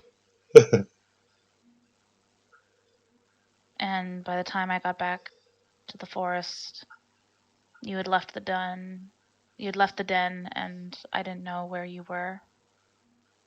I assumed you were dead. Knight no die. Knight strong. And she does the whole. Yeah. She's a little troll. Yes. Trolling poor Dawn so hard. Yeah. Dawn chuckles a little bit and says, I see that. What I had to warn you about is what happened to our parents. She looks at her. And she takes a breath and says, after I figured I couldn't find you, I went looking into what happened to our parents. And I discovered they were not killed, they were taken. Who take? I don't know their exact names, but they were taken by, they call themselves exotic servant salesmen. Of course they do. Oh goddamn. I don't know if she would have a word to equate exotic to. They kidnap rare races and like us and sell them off to slavery. Midnight's eyes narrow at that. Slave bad. Yes. Where? All over the world, honestly. I wasn't able to track them down. And they could be anywhere now. And she shakes her and says, where bad people do this? From what I understand, they come in trading ships that dock at the ports in Honden. And then they go out, basically hunt down these people. From what I understand, it must have happened in the forest up north, because that's where they were before they didn't come back.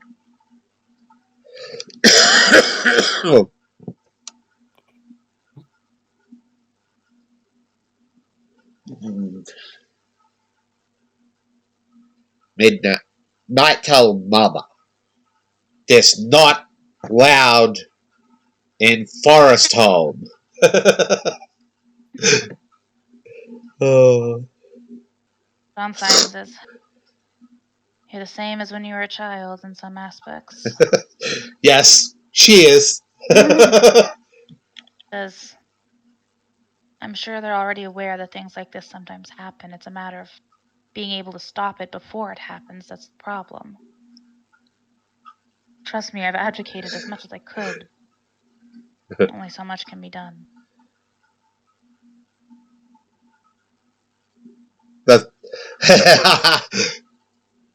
And then you get She's too May. stubborn to die. So slavers? Yeah. Midnight, and I'll go. Night set trap. Dawn responds, "How will you know where they'll be?" She says,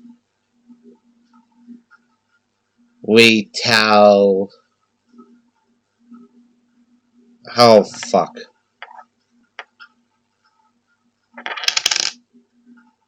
Orange Mane? Yeah. Tell Orange Mane Two Leg to tell. Oh, yeah. To tell good bad people that rare. Oh, sugar. Yeah. Rare night out in forest.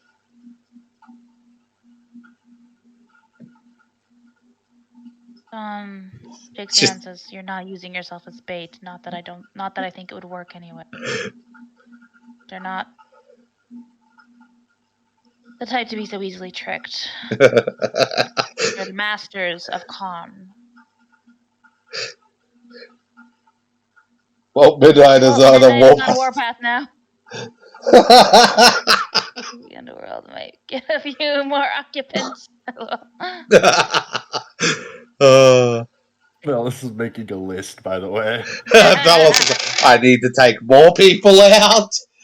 Dallas agrees with Dawn. Midnight is not setting herself up as bait. She like Night be trap. They not catch Night, and then she teleports. See, Night smart, Night fast, and teleports back down. Dawn sighs a bit and says, "The reason I'm telling you this is so that you can avoid them. If suspicious people approach you, saying anything to get you to come with them, you shouldn't listen to them. You can't trust other races." Can't trust other races. There's a touch of resentment at that. Completely trustworthy. She'll tilt her head and say, Night trust mama. Night learn trust mama.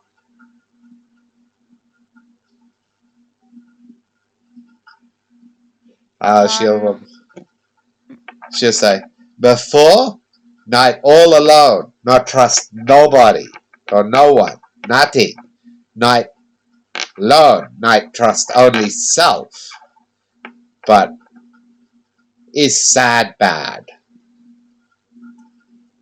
No. And Night can use Eldritch Blast too, so someone could end up having a bad day. Oh yeah, especially with the invocation she can apply to it. That's nasty. It's like nobody watched Night back. Nobody helped Night. Night all alone. But then Mama show Night can trust.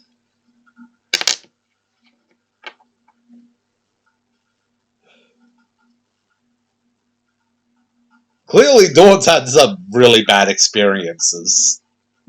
Uh-huh. Whereas Midnight's been like kind of sheltered in Maria Vitae. Oh, yeah.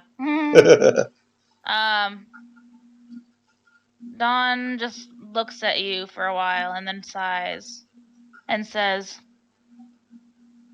"You're a grown woman. I can't control what you do.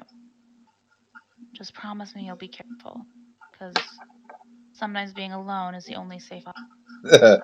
She puffs up As her she chest. stands. She puffs up her little chest and goes, Night, always careful.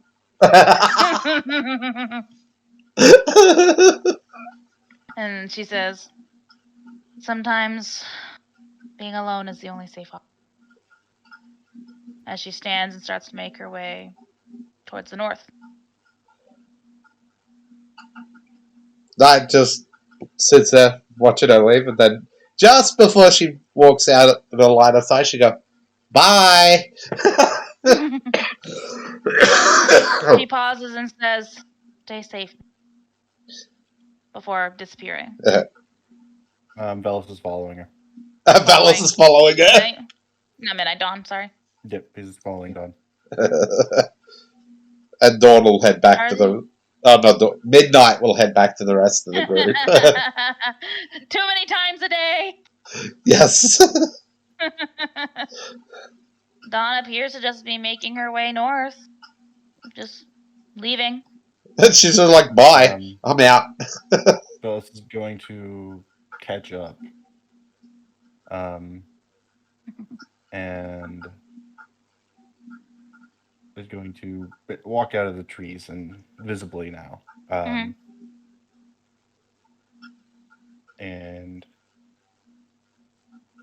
you don't need to worry about her quite as much as you think you do. She's a rather scary little thing. I've seen her do some rather impressive things, and she's helped quite a bit of people in many ways.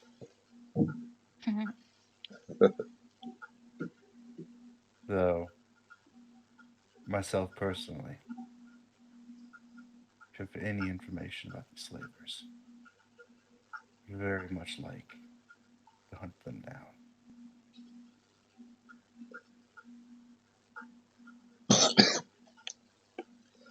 Dawn. Nothing else. I like.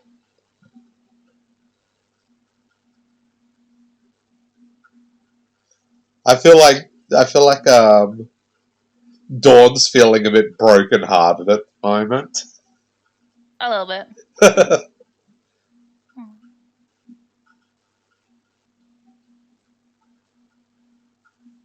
At the first thing Bella says, Dawn jumps a little bit and turns around to look at you and says, "I'm her sister. It's my job to worry about her."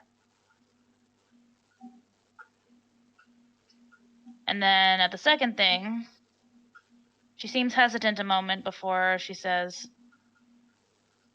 "I know a lot. Not enough, but a lot. It'd be too much to tell you right now. I'm sure it is." What was that? You kept breaking up. Ah! I don't know whether it was you or me, but if I can't hear it, the stream won't get it. Yeah. I said,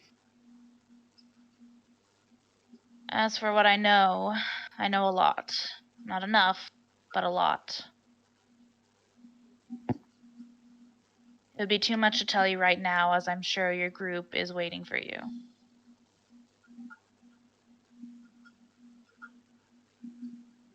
Velos nods. If you have any information, head to Founding Town. I have people you could give that information to, and people I trust who can help me find these people. She narrows her eyes a bit suspiciously and says, Will you be alerting them I'll be coming? I can. Well, unless you'd like to not be made aware of. Says, The other place she could go is Maria Vitae, because, you know, how often she was referenced to Aaron.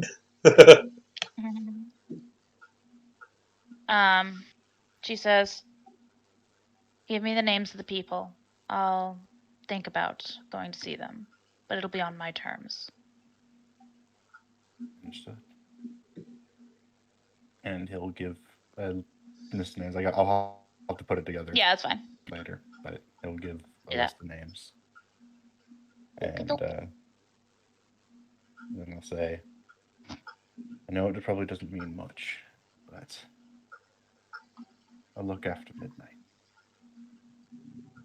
She's someone I care about now. After traveling with her for so long. She's a quirky little asshole. Dawn nods after a moment and says, if I find anything's happened to her, people around her will be held responsible. I can guarantee that. Hold myself responsible. He then nods and turns and continues walking off. Bye. He'll Poor head Dawn. I picture she's trying to get away so she can cry. And he'll head back to the group.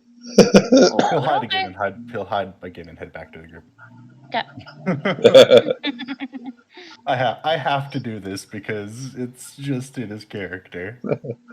Yeah, I feel like Dawn's trying to get away so she can go cry because Midnight has no recollection of her. Ow. Not to mention she believes that Midnight has no memories of their family at all. Mm-hmm.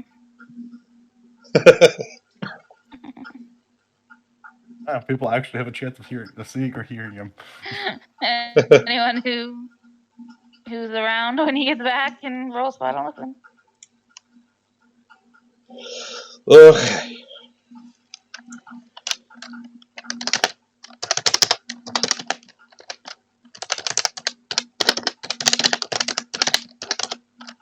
By the way, was that a completely random encounter? No. Oh, okay. You guys didn't roll an encounter for the morning, which is why I gave you guys that. Like, Okay. first time they don't get an encounter, they're gonna have this. Oh, god damn, I fucked that up. That's a 14 plus 8, so 22 for Emerald's 22. spot. Yep. And then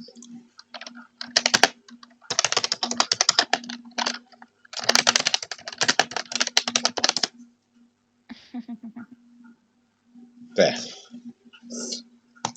Yeah. I don't think anyone sees him.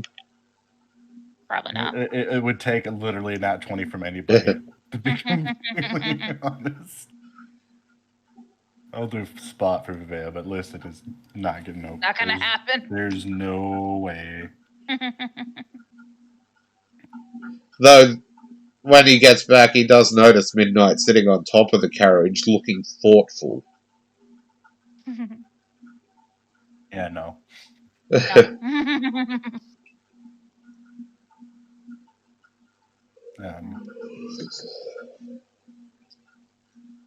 Phyllis will find the one spot in the group for the most dramatic effect. Just appear. Uh-huh. He's like slithering along the ground to get there. No, he's in the shadows. He's literally part of the shadows, so. And he'll appear there and go, well, that's that. Amaryllis will spin around. Jesus! Oh, not Jesus. What's the name of the god of... of Majora's Verstand? Bacab? She's like, by Bacab! Holy crap! Where the hell did you come from?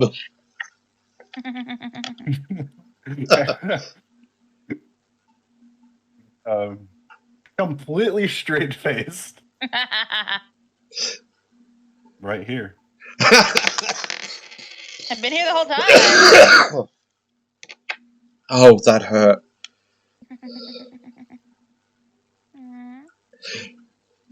Midnight's gonna giggle. He's getting her game. He plays the game better than she does. Yes. She likes it. Someone else playing the game.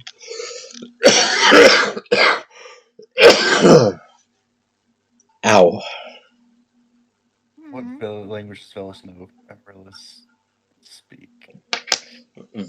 Amaryllis knows a lot of languages. Yeah, I know. I'm trying to figure out which one he'd go for. Oh, that's right. We said she gets another language, didn't we? Kitty. What? Amaryllis gets another language because her point thing went up, or will go up. Oh yeah, her int. Yeah.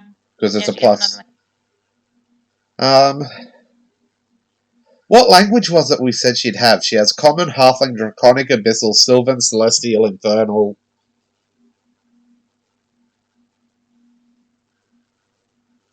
Abyssal? Do you already have that? Yeah, she has Abyssal. Oh. She has both of the demon languages. I think. One second. I mean, she could take Tari, which is the old demon language. If you want, I don't have a language for that, but. Tari's like the first language spoken by demons. Fucking rare. Yeah. Maybe we said Elven because of Celestia? Yeah, we'll give her Elven. That'll work. Well, Like- Velis will say in Elvish to people as we have some things to discuss tonight. The cat doesn't speak Elvish.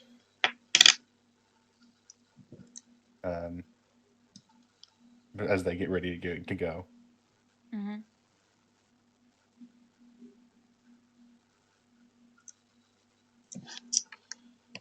Okay. My god damn it. Why did it... It just deleted all my languages by throwing that stupid fucking box entry up again. Just back out of it. Don't save it. I didn't notice the box thing until I hit save. Hold on. I know I've she... got your old one up because it hasn't refreshed for me yet, so just All go right. edit it. What is it? Yeah, I do too. Common. Halfling. Draconic. Abyssal. Sylvan. Celestial. Infernal, and now Elvish. There we go. Better. Thank you. Welcome. I'm like, wait, it hasn't refreshed for me yet because I haven't hit the refresh button. The cat doesn't speak I was about to Elvish. say Elvish. Oh. Yeah, he knows. He knows, that's the point. That's the point. She looks at Velis and sticks her tongue out and meows at him.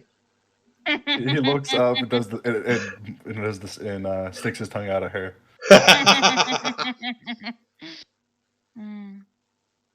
So yes, you guys set out for the furball.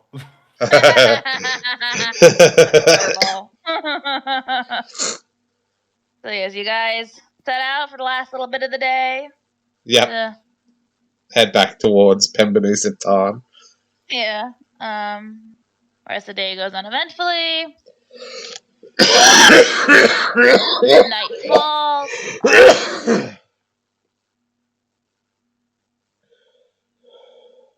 That was what the face palm was about. Yeah, I got that. So night falls. Celestia puts up the super awesome mansion. So no night encounters. That's right, Can't touch you. and we can put the horses and that inside You can put the now. horses inside. Yep. Horses, the carriage, everything can go in the lobby, in the front room. Big ass mansion. Big ass mansion. You wake up the next morning. I need a percentile roll. Who did the last one? I think the group. I did the weather one. I did the encounter roll though. True. Yeah. That'd be me. Yeah. Yeah.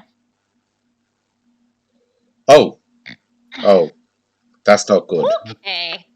At least it's weather. At least it's weather. Yeah. So we're staying in today? So yeah, there is fucking, the wind is blowing these huge pelts of rain. Like they are fucking blob-sized pellets of rain pounding against the ground, everything around you. It's cold, it's damp, it's not fun. So we stay. You're afraid that if you set out, your carriage might get knocked over. It's that windy. And Rollis will look outside and say, I vote we stay in today. Who summoned a tornado? That would be dope, bro. Hey, she's not in that area, so leave me alone. She could. She could. Don't get me wrong. But it's not her fault. This time. This time. That's funny. These spells. So yeah, you guys just spend the day in the mansion? I think so. Yeah, Celestia resummons it when it's over. Quickly. Quick! Don't even let it expire fully before you activate it again. No, yeah, just revamp it. Uh, So yeah, the night passes. I need a percentile. okay. The day passes. Yeah. No encounters because we're locked inside a mansion. Yeah, you're locked inside a mansion. No one can see or access. Okay, it's still drizzling, but the wind has cut way down. It's actually traversable now. Okay. That's the kind of weather that makes you have to take an extra day of travel. Right. And we're just like, no, we're just not traveling. No. Like, no, I don't want. But they'll set up, I guess, the next day. Yeah, as long as you set out. It drizzle.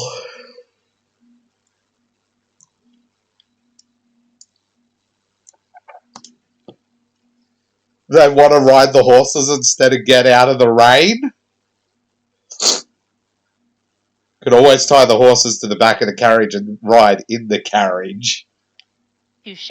Vivea gives no shits. I know, Vivea doesn't. Vivea's like, you think this is bad? On the other hand. Vivea's like, you think this is bad? Please. I'm being in short pain. It's like, no, this is great. This is pleasant. This is refreshing. As the rain just plinks off her full plate. Oh, that's something. I forgot her AC was that high. That's something Midnight spent gold on. What? Midnight helped Vivea get her full plate armor. Oh yeah. Yep. When you were into Twisted Laverdad. Yeah, I forgot about that. Yep. Or So you set expensive out, class. and I need a percentile roll. Okay. Kind of wanted an encounter today. What? I kind of wanted an encounter today Well, you're gonna get one, maybe. because I get to use my death attack. Amaryllis has a death attack too. I need a D2.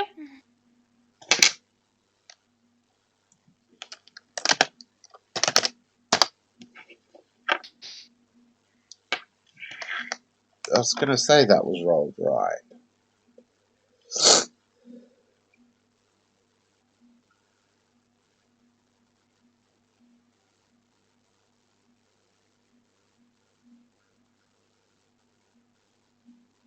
I feel hungry. You want me to take a food break? Please. Yeah. We'll be right I back. don't mind. We'll Have be you right not back. eaten? What?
And we're back. Welcome back, everybody. Sorry about the delay. But food had to be had. And this here can go away now. There we go. We're good to go.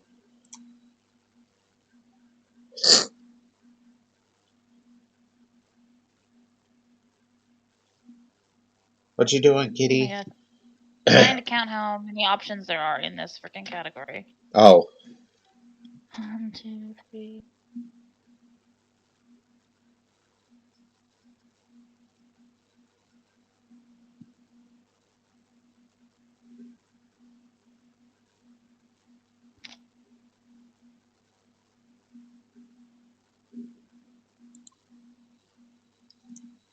Okay. Someone roll me a d41. I rolled the last one, so No, it's me.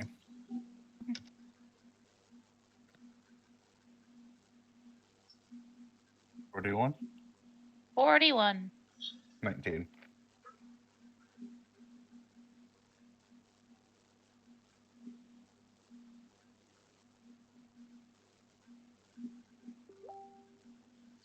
Uh, 19. 1, 2, 3, 4.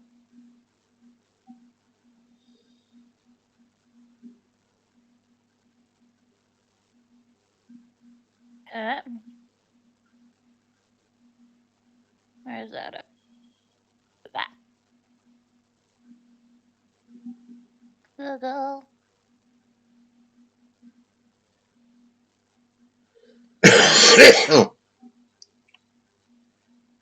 Ba-dum. ta-da, Ba-dum, ba-dum, ba-dum, ba-dum, ba-dum. da-da-da-da-da. Yeah. Oh.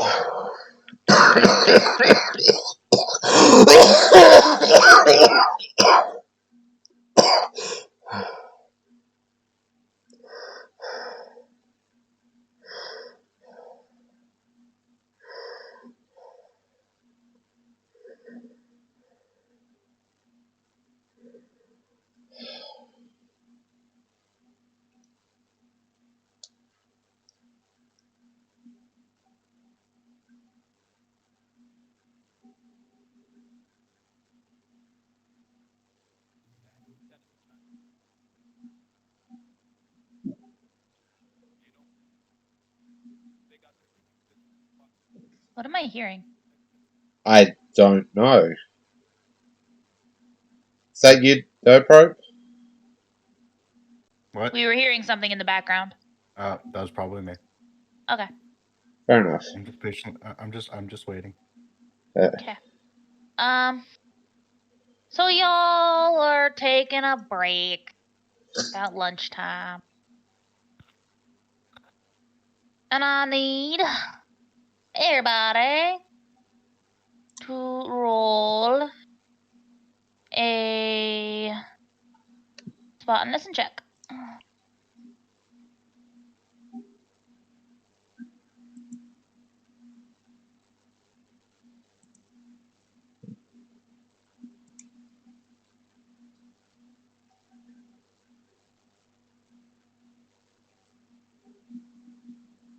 Really?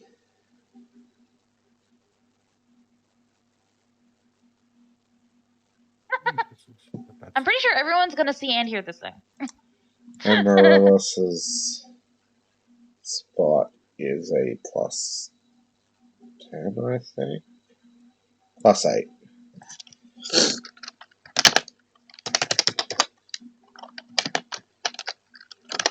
Somehow Bella still hears it. Somehow.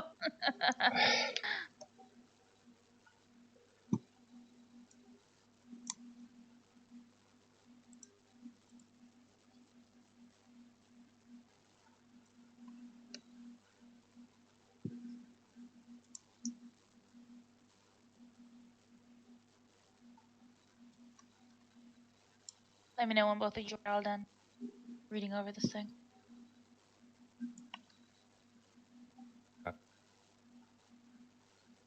I'm done with mine.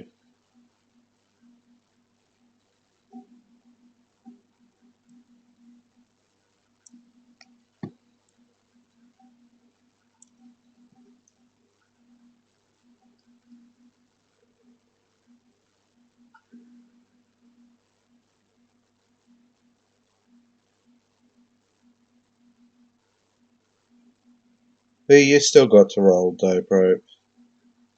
I rolled both mine. You still got to roll both of them? Or rolled them? I've already rolled both of mine. Oh. Because Kitty said to let them know when we're done. Because I wasn't looking at your rolls. I'm waiting for you guys to tell me that you're done so I can look at the rolls. I'm done. I'm reading up the thing. I'm done. Okay.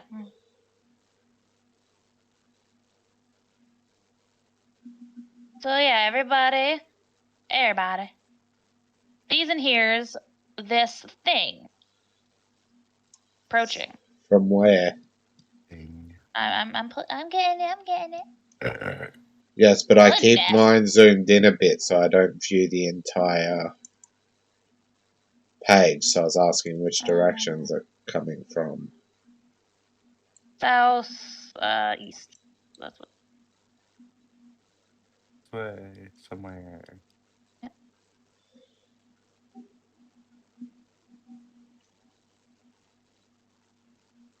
The fuck is that?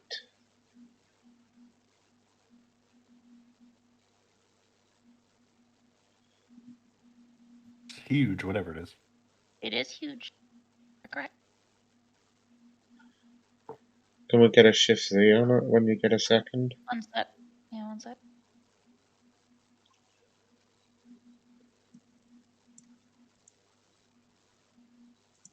Setting.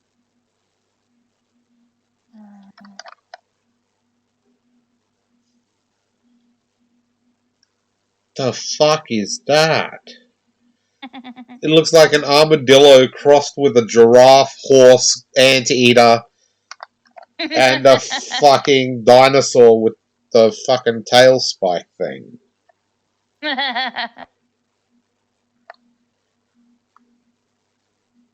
Yes, I did just list that many creatures. Yes, you did. That's weird. That's very weird. We don't have a ranger in the party, so we can't determine whether it's hostile or not.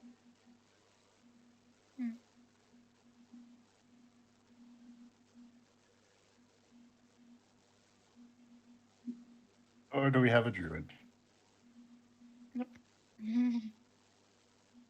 Hey, Markel, does this thing look aggressive to you?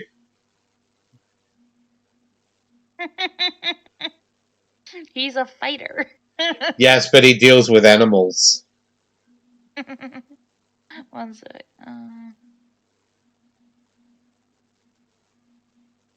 Okay. He has animal friends.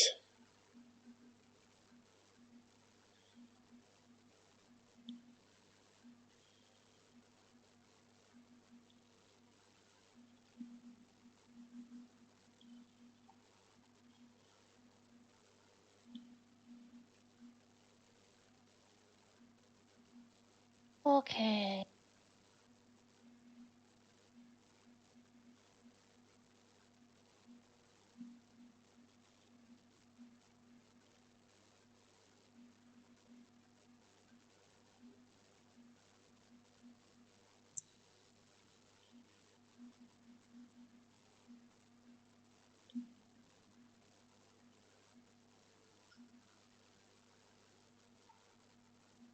Okay.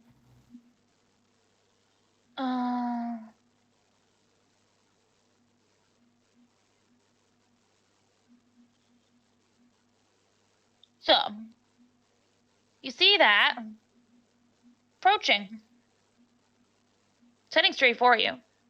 Yeah. Does it look hostile?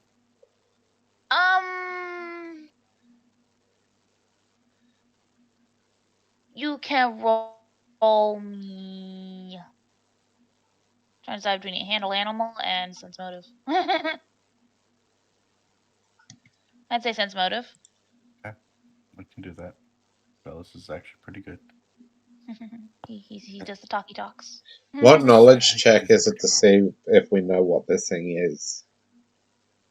Okay. Us? That would be a Arcana. Arcana?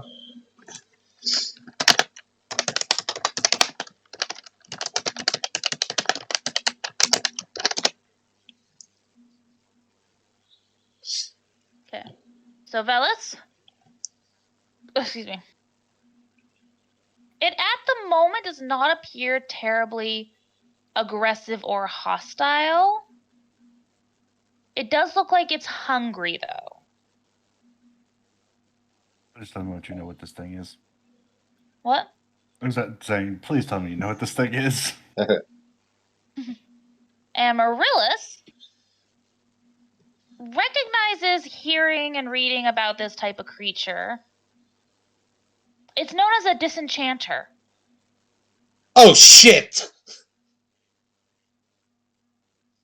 With that roll, you remember that the disenchanter is a beast that was the result of experimentation long, long ago by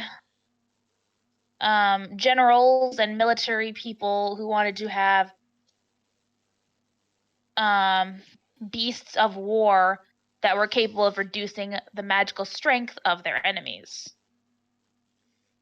I'm gonna take a wild guess and say by its name it eats magic. Yep, it eats magic, and that tongue of its, you don't want to get hit by it. It has a very special adhesive to it that makes it incredibly difficult to get out of it, and that tongue is what allows it to drain magic. And it's What does it hungry. eat? It Magic. eats magic. It's able to sense magical auras within up to 10 miles away and is drawn to strong auras. And we have a lot of magic users and magical gear here. Yep. Yep, you do.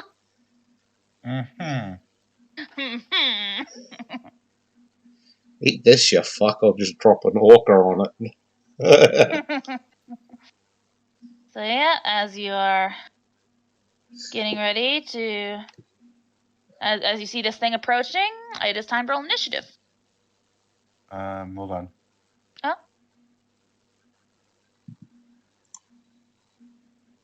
I'm holding on. What are you holding on to? I'm holding on to a table. Okay. Oh. Damn it. What? We could avoid a fight altogether. How so? I could really avoid a fight altogether if these affected more than one person. Oh. If you There's had more still. people that could cast them. Two spells actually that Velis has access to. Misdirection and non-detection. Mm-hmm. Non-detection Means the aura would be gone. would mean the auras would be gone if everybody's in their magic items. Velis actually, it's a new day. Yep, you haven't used any spells yet. Does anybody else have non-detection? No.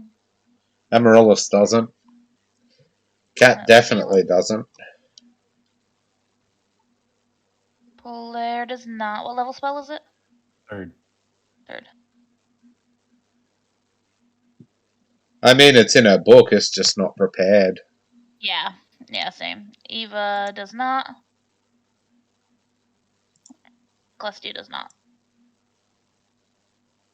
So it's just If we had more non-detection, we could just avoid this altogether. what happened to your potions? Did you use them all? Do I still have potions?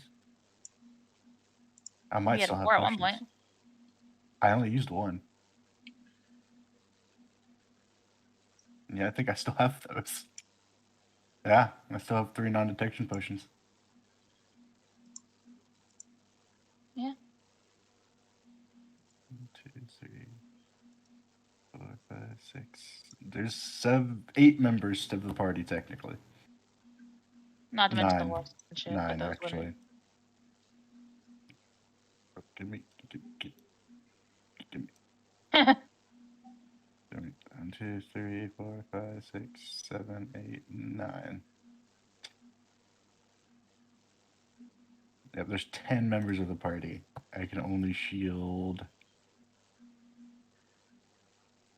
7.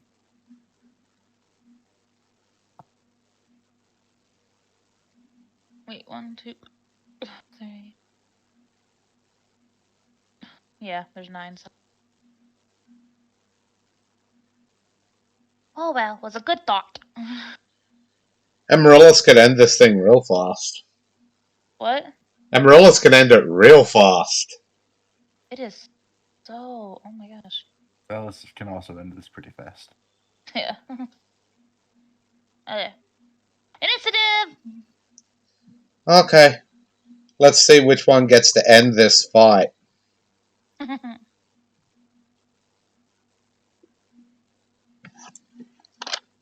I gotta check one more thing though.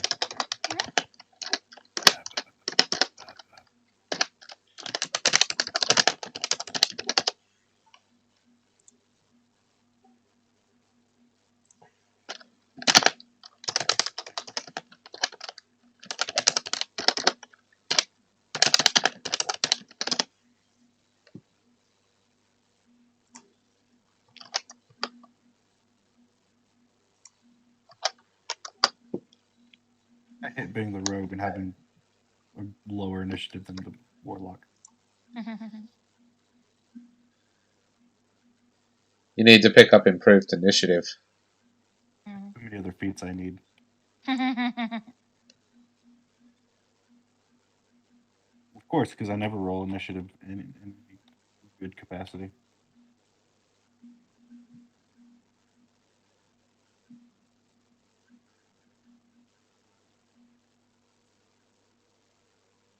Oh yeah, position yourselves where you'd be. Oh, it's raining, so you guys probably are in the cart. So whatever. Yeah.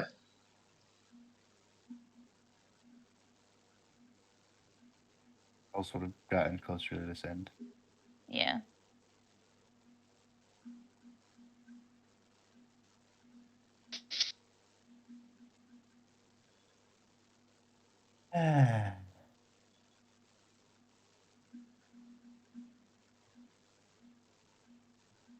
Ooh. We're, Okay.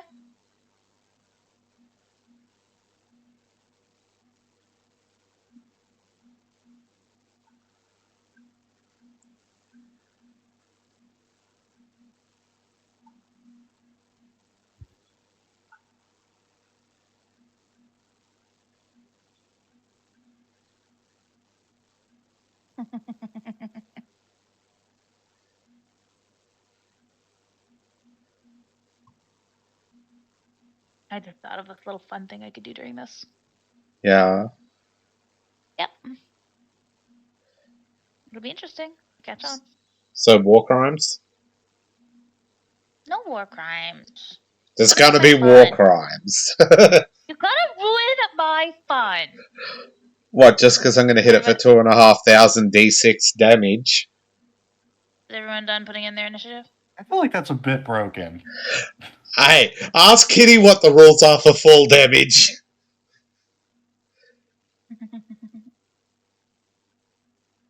Everyone That's done putting in their if they initiative? save. Yeah, I've done mine. Have you done yours, Valos? Well, mine are done, and put it into the turn order. Okay. The fall- thing and midnight need to roll off.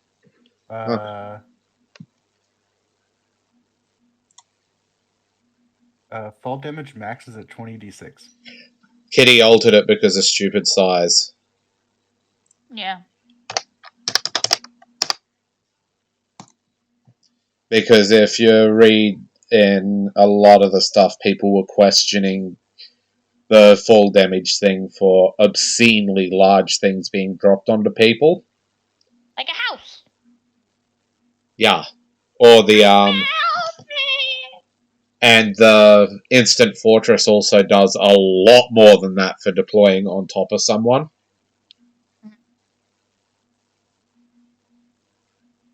Okay.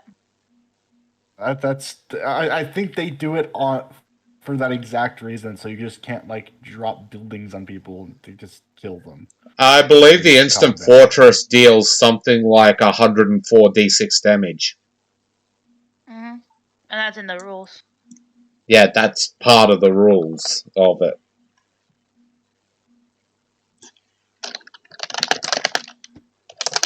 Amaryllis, please don't. Why not? Because I has plans. I can't control what you do, but Hey, if this thing's able to dispel her spells.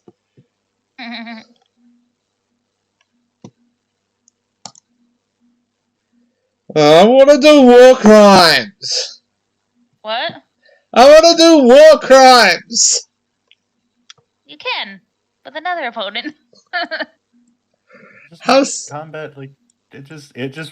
kind It does. I will say if you use it that way, it's gonna be like you don't get as much XP because you just negated it. That's why I asked, are you sure you want to use that ruling? Like, Yeah, now that I think about it, it is kind of gonna ruin the game if you can just do that for every combat. that's like you throw a Tarask at us. Drop an Orca on its head. It's dead. Even if it saves. Like the ruling I saw I'm gonna capped out at stick like with the whole maximum that the rules do.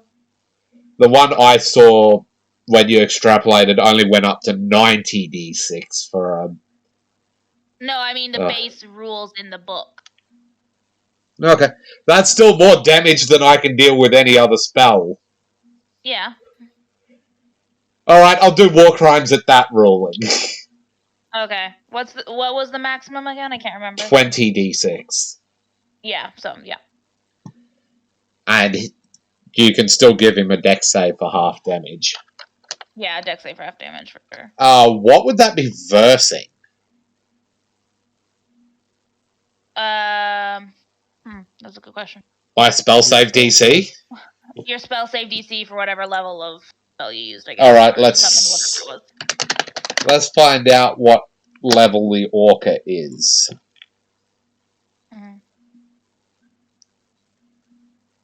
Oh, I can summon smaller creatures then and just summon at max height. Yeah. Where is it? Summoner's desk reference. You still here, Wing Lancer?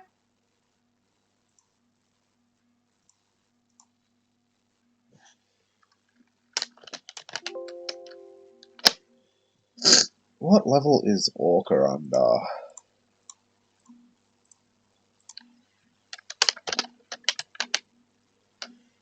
Orca is a summon monster 6. Okay. Oh shit, that and if I cast that at a 7th level, I get to roll a d3 and can summon 3 of them. I don't think that would necessarily be necessary though, because only one can hit it at a time. One on top of the other. Boom, boom, boom. Oh, that's gonna hurt. But if you summoned it at maximum height, you could they'd have one to line under up it. alongside Yeah. each other. No, underneath, and it'll reduce its d6 by 1 from 20 down to 19. One below that reduces it to 18. So 20 plus 19 plus 18. You want me to roll the d3? How far away can you cast summon monster? Just a sec. I think this is actually a better question. Oh, that's cool. Minecraft's fun. Summon monster 1. Playing some earlier. That's Pathfinder. I want 3.5. 3.5. There it is.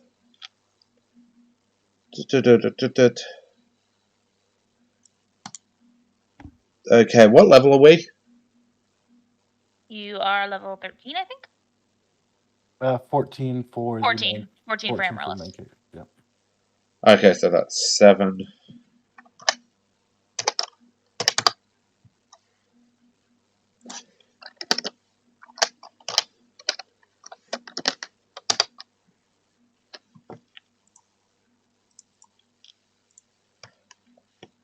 Hearing Lancer, do you see that monstrosity?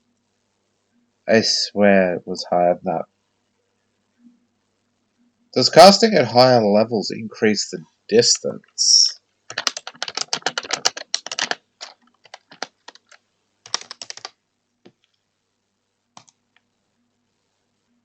No, it doesn't. So 60 feet.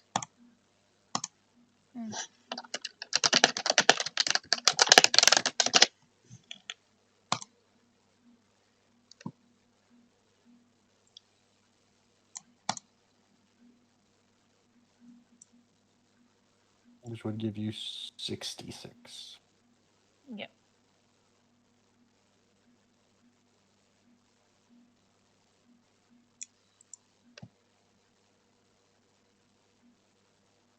Both it and the orca.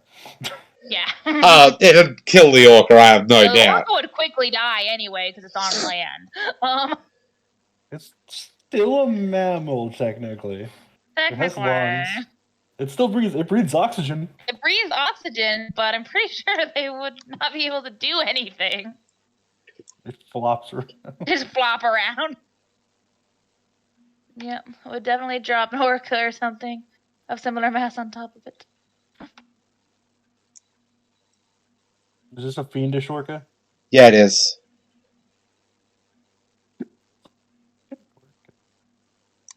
Did you say something, Double? Hmm? Did you say something? Instead of frickin' orca. Yeah. One sec.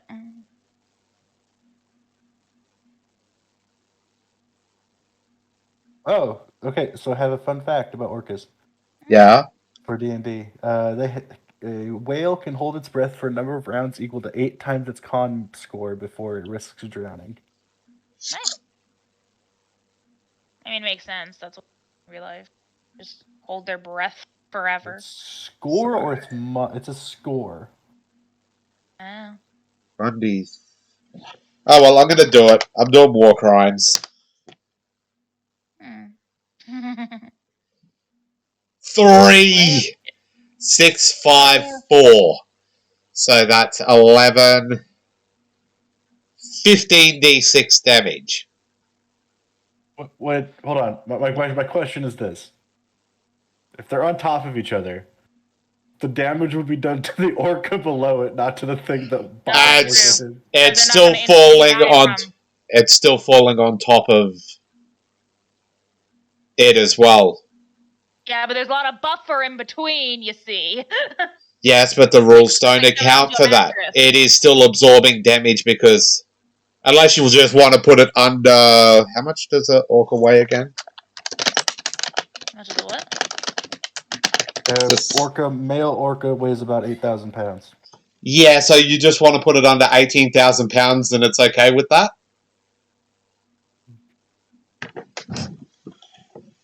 I'm just confused as to how this would work because the orca is not going to die from that.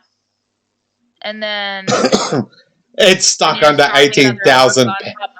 It's stuck under 18,000 pounds. I think he said 8,000. They said 8,000. 8,000 times 3. 24. 24,000 pounds. I imagine one hits the other, it's gonna bounce off like a freaking snowball. How strong is this creature? Pretty round. How strong is this creature? They are all huge creatures, so you're just covering the ground with giant orcas. Huge orcas. Because they actually do have rules for falling things, but it's so stupid. They don't account for anything over 200 pounds. Yeah, they do. No, they don't. For each 200 pounds of an object weight, the object deals 1d6 points of damage, provided it falls at least 10 feet. So, read that again, please. For each 200 pounds of an object's weight, the object deals 1d6 points of damage. Which means this thing deals 20d6 damage. Because it weighs 8,000 pounds. Go 8,000 divided by 200. That's 40 d6 it'd be doing. For falling 10 feet. 40. 40. For falling So 10 feet. Yeah.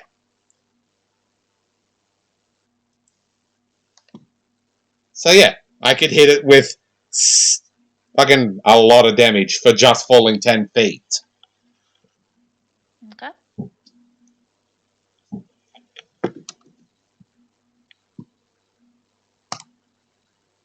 That's why I was clarifying what Dope Rope just said. Yeah, I know. It still gets its save, though. Yeah. Which, the DC is going to be, because it's a 6, a 21. And it'd take half damage for saving.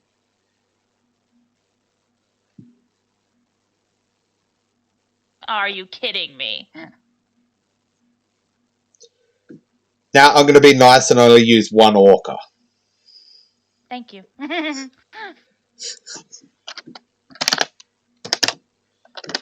like right dead center under this orca. Both are still huge creatures, but still. Yeah, they're both the same size. But It takes 72 points of damage, so does this fucking orca that just suddenly appeared and fell on it. When the orca's almost dead. Yep. I can imagine the orca wouldn't be... How much health do they actually have? 88 base. Or average. Yeah. Still a war crime. Oh, war crime. Yes. And because I'm going to be nice to the thing you're trying to flatten, I'm going to say orcas bounce. Boing, boing, boing. So it goes boing and lands right beside it or something. And it's also a huge creature, so I'd imagine its weight is comparable. Yeah.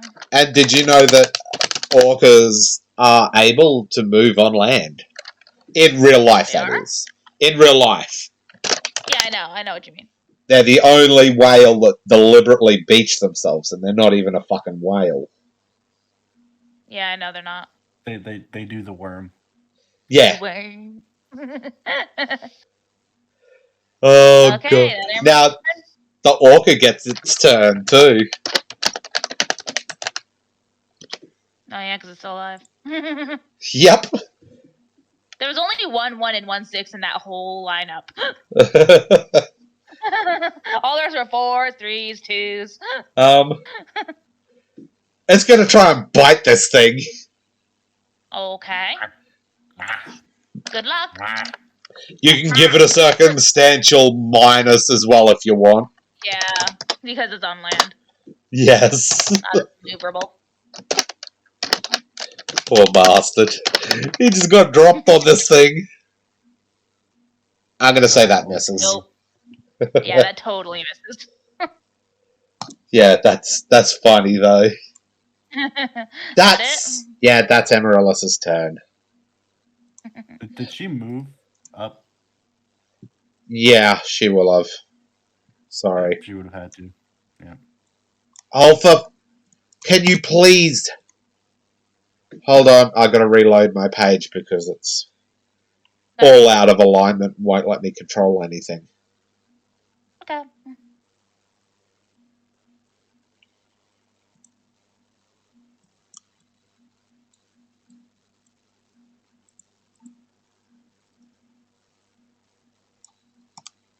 Something like that.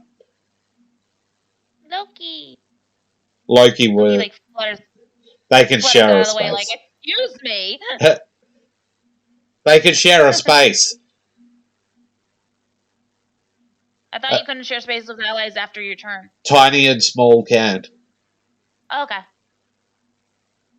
Because Markel. It's gonna be, did you just drop a fucking orca on that thing's head? He looked very baffled. It's like the He recognizes this is a poor orca! threat, so he's gonna go 5, 10, 15, 20, 25, 30. 5-foot shift and then do that so he lands here. Yeah. Well, he pulls out his trusty great sword and try to go ham on it.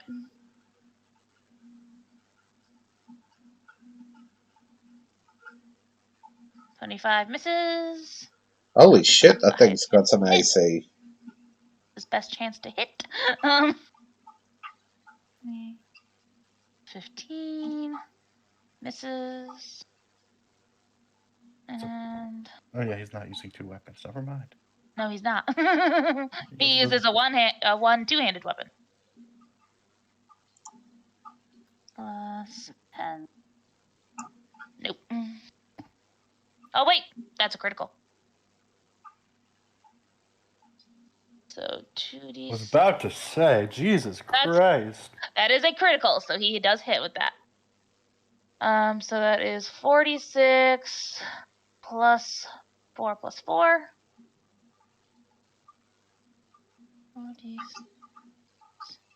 8. 19. And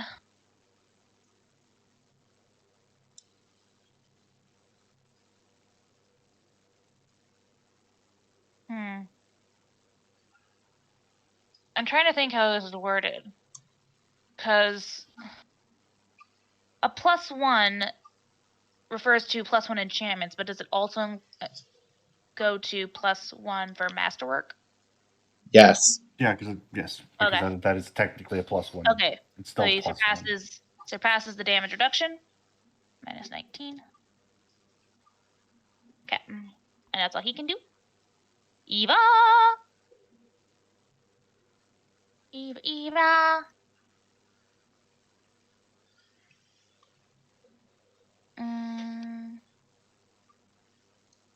She's gonna use one of her fancy new spells. I'm not even gonna get a turn.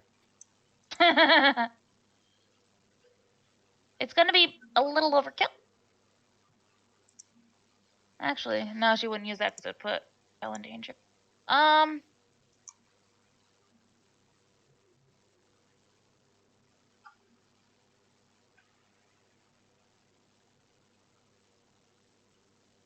She's gonna...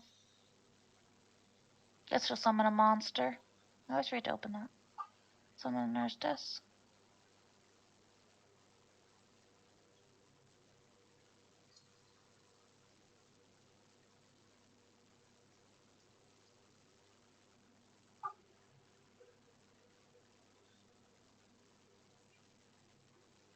Oh, excuse me.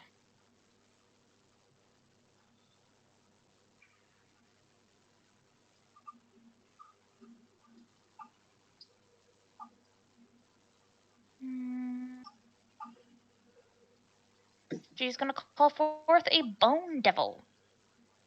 Oh, she's summoning. Yeah. I decided that I couldn't use the other one because it would put Markel in danger. Doesn't she have shape spell? She does not have shape spell. She's not used to working with others.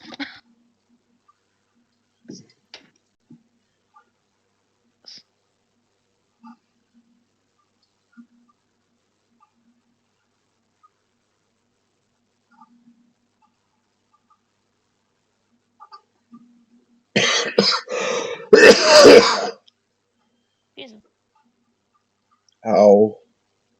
Okay. So. I'm sorry.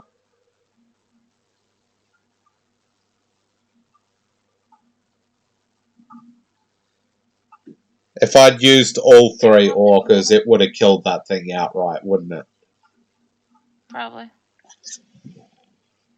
So I was kind, I gave you your fun. Got new spells, not gonna get to use them.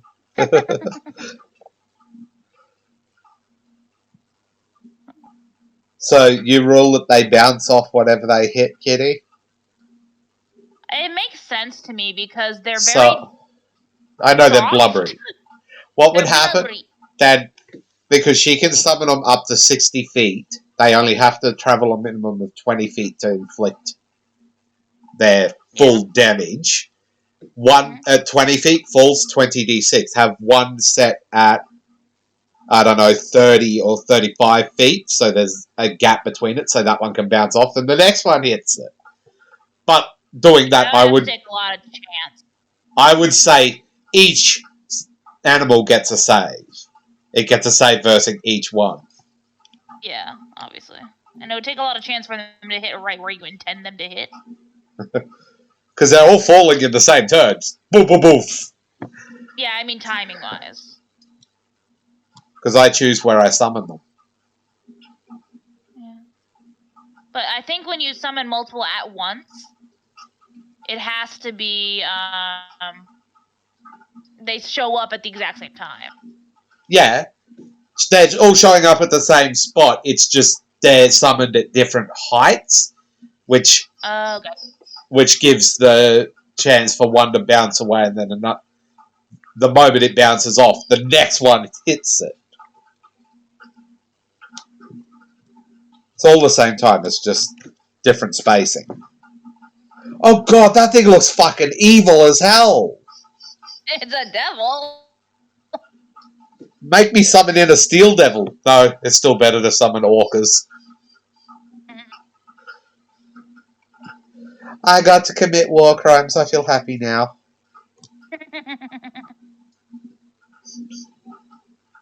Yep. And it's gonna go to attack.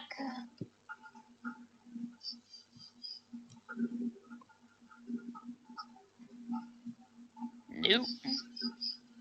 That's its bite. 2 claws. Damn it. Nope. Damn it. That hits. Wow, something actually cleared its AC.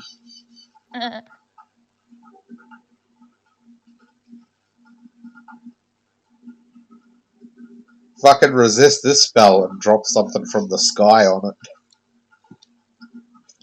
Not gonna do 1d. 2. So it gets nothing.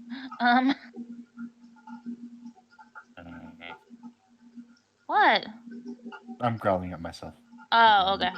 That does not hit. Okay. So the Bone Devil did nothing. Celestia. Oh no, Eva would have moved out. Let's say to here. She would be like there. And Loki would follow her, of course, being her familiar.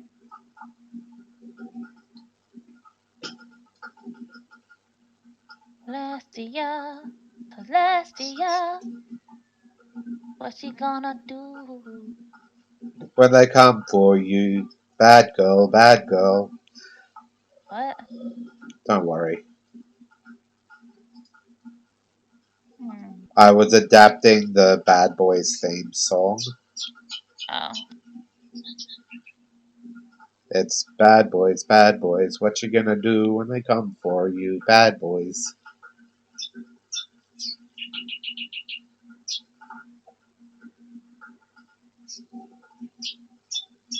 She is going to... Let's see how this works.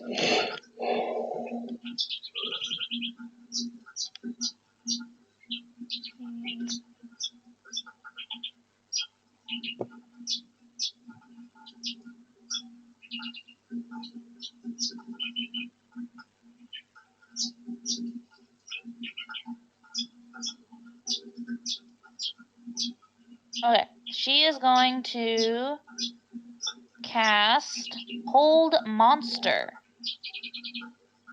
Nice. Try to keep it away the fuck from the cart.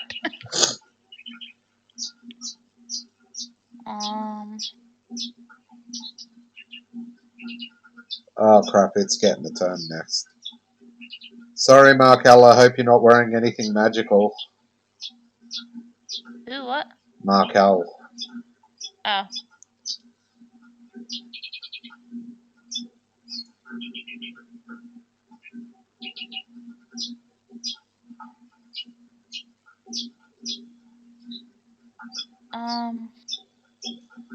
DC would be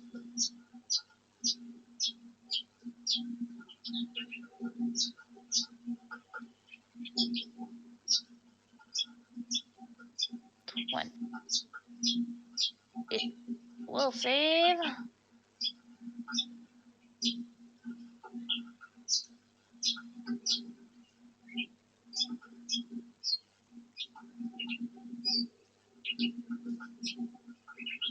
It fails.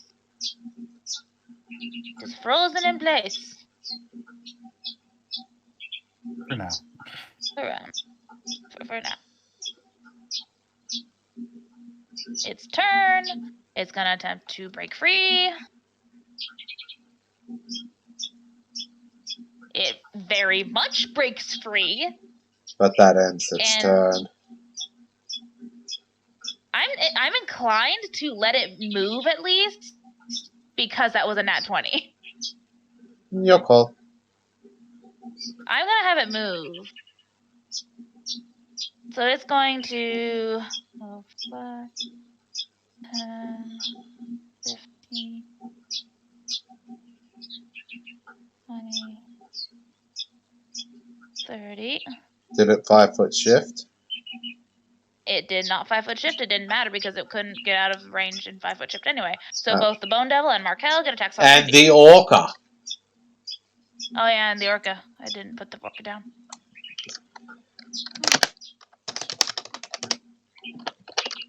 Oh shit. How big is the Orca? Huge, you said? Yeah, it's huge. It missed anyway. Doesn't matter.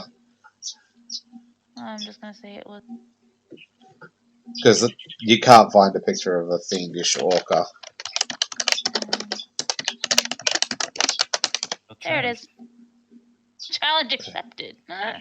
Yes, find me a picture of a good fiendish Orca. Okay. So that's that one. Bone Devil gets a bite attack.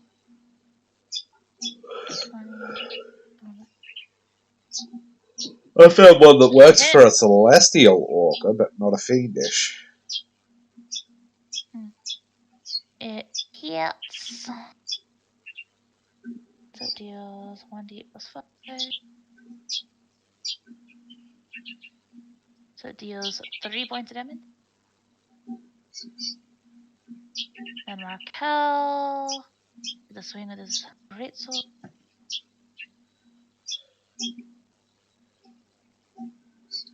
He misses. I think that's exactly what he rolled with his 20 last.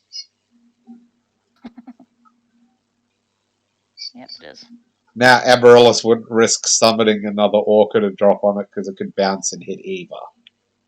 Yep. And I want you to, anyone who wants to, make a intelligence check.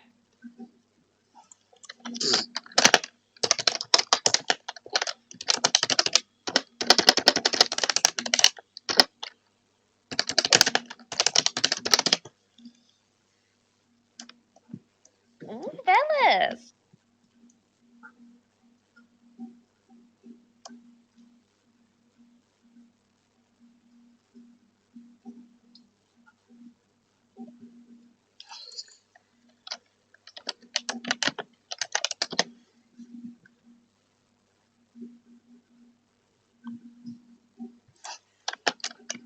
Anyone else? No, the cat's not going to roll. She's not smart enough to do that. Okay, what about Vivea? No. Okay. So, Amaryllis basically sees it as it is, it's going in Eva's direction. Velis can clearly see that thing is not going for Eva. It's going for Loki. Oh, goddamn, poor Loki. He about to get eaten. But you remember from what Amaryllis said that they eat magical ores, and they tend to go for the stronger ones. Why would Loki have a stronger magical aura? Okay, that's its turn because it had to use its standard to get out of that hold. Midnight. Okay. Midnight's gonna do the thing with the thing. Swipey swipes. Yeah, the swipey swipes.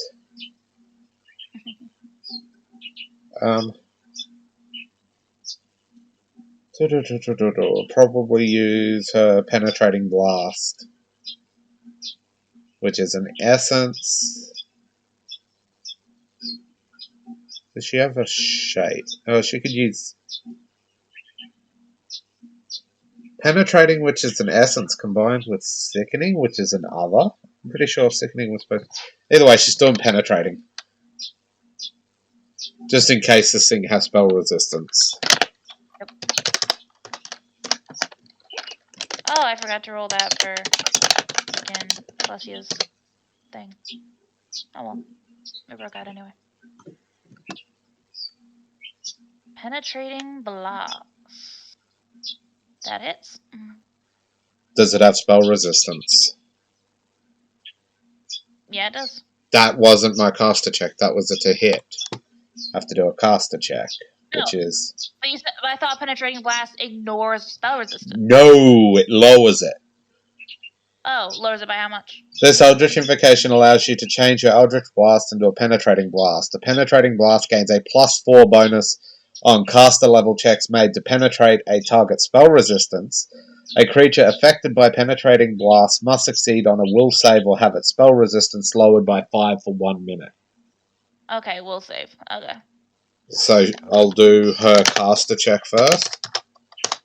1d20 plus 13 plus 4. Shouldn't I do the will save first because it would lower my? No, because this is is to if it determine hits. if it hits. Oh, gotcha. Does a 24 beat its spell resistance? No. Then she missed with that attack. Okay. She'll try the next attack. Try She again. has 2. A 27. Does that beat its spell resist? Nope. Then she missed both attacks. Stop. Jesus Christ! It has a higher spell resist than it has AC, doesn't it? They're the same. Oh, fucking hell. Yeah, that's all she can do. Booyah!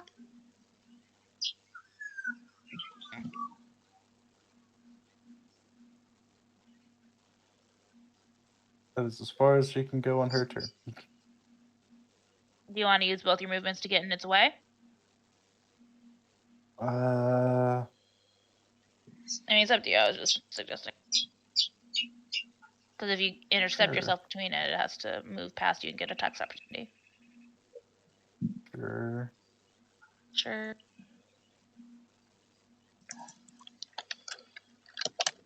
Okay. Yeah. Cool. That is. So, did we have any time before this thing came at us to do anything? Depends what you want to do. I'll tell you after you tell me what you want to do. A standard action spell. Sure, you can do one of those.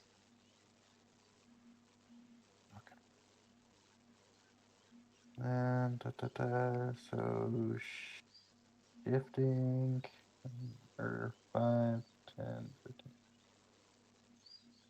Okay, so 5, 10, 15, 20, 25, 30. Take his entire freaking movement to get up there. Yep. And with his special dagger. Special. Which one is that again? What? Which one is that? The mage's It is Vein. yes. Cool. Yes. Magic Special. Vein. This has my happy dagger. Excuse me. Going to attack it. Okay. Go for it. Ignore all magical bonuses to armor. Okay. And I was gonna hide as he moved. Yeah, go for it. Do all that. Yeah, roll that. Shoes.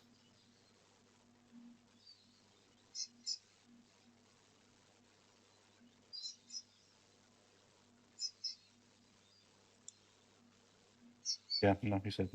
You're pretty good. Excuse me. So as I attack it, I want to know: is it Huh? flat-footed Uh, against me it's because I'm hidden, I know. and I get sneak attack? Yep, you get both.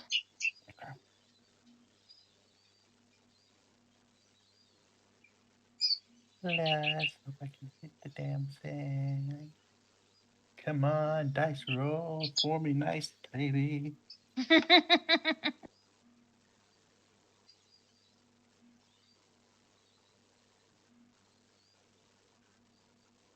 35. 35 hits. All right, I need it to make a fortitude saving throw. Okay. I actually have to go look at assassins. 1 second.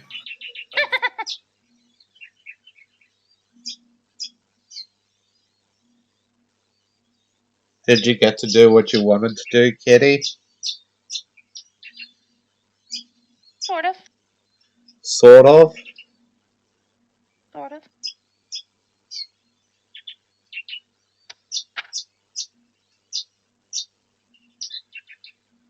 The fuck does Loki have a stronger magical aura than fucking, I don't know. Yeah, that's wearing heavy magic items?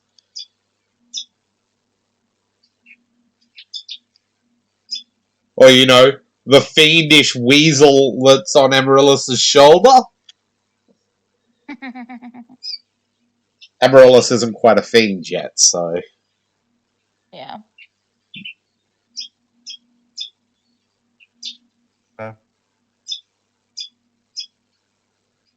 Hello?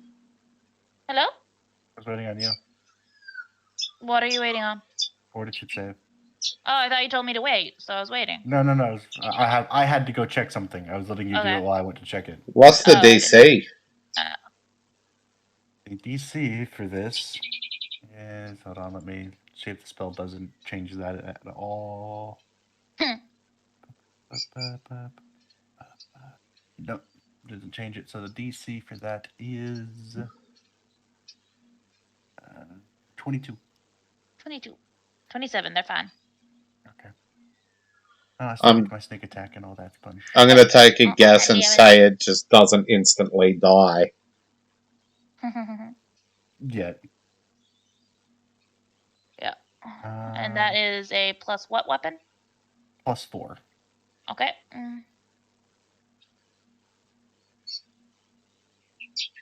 Roll them out. I gotta figure out what his damage is this time. That's lots of damage. Lots of damage. Lots of damage.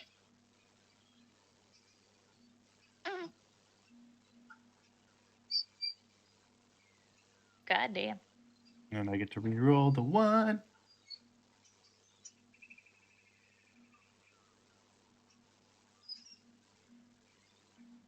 So it's That's a 40. So it's 40. 40 points damage. Minus 40. Okay. And actually, for that matter, I need another fortitude save. Why? Staggering strike? Well, yeah, you know what? That too. How many fortitude saves does he need? All of them. Okay, this is the first one for whatever that's for. 23? It is staggered. Cool. I need another one for poison. What's the DC? That I gotta remember because we made it a long time ago. Never had a chance to use it till now. Which poison is it? The Naga Venom. Naga Venom got improved. Yep, the lethal Naga Venom. I don't remember what you made the I think its DC went up by 2. So I gotta go find Naga now. Damn it.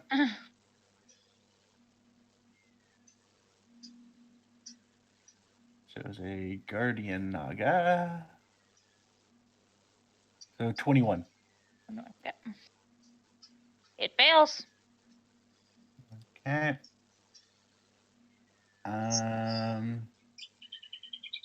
So there's initial and then secondary. So initial damage first. Yep, initial damage happens now. Secondary, I think, happens on the next round. Okay. Like it's next turn. That's 1d10 Constitution damage. Roll it. This poor creature.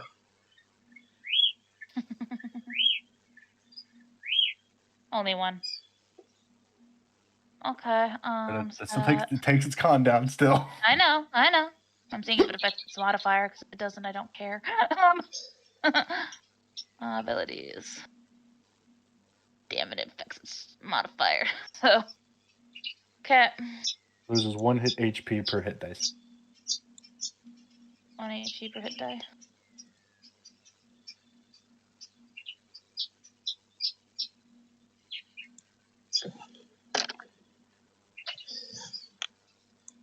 It's not even worth doing that at the moment.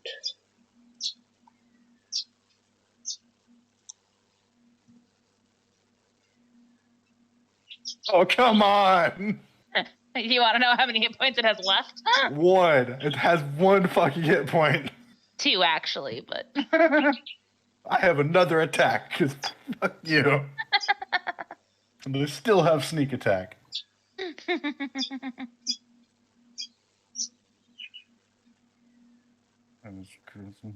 HP. Gotta get up. Kill it, Valis. He's gonna try. Why does the second monster look like a xenomorph? You mean the Bone Devil? It does kind of look like a xenomorph. I'd say more Deacon than Xeno. 28. Without Dex. Yes. It hits. Hits. It's fucking dead. It's beyond It's dead. Still going damn damage. I figured you were, so I was waiting. God.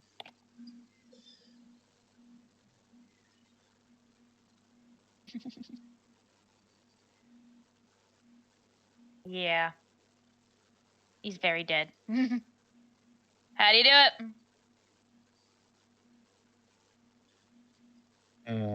How do I do it? You ram the dagger straight into its heart through its armor plating.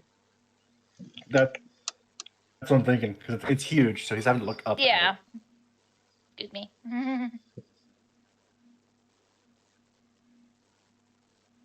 Like you run under it and just slice along its stomach.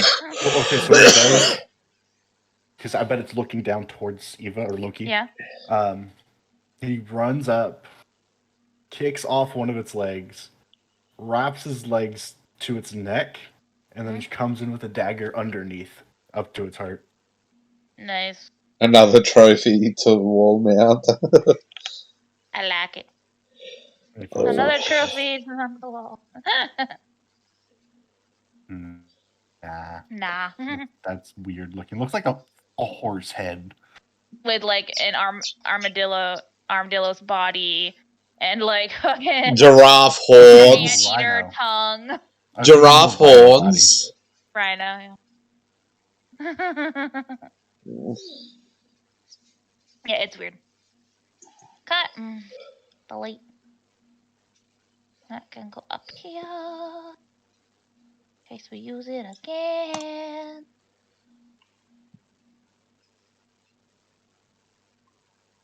And voila. I got to use that strike. I'm happy. I want it to work one day. Still. I want it to work, but You're happy. I'm happy I got to commit war crimes. Was that our first or second encounter for today? for the day, it was the first one.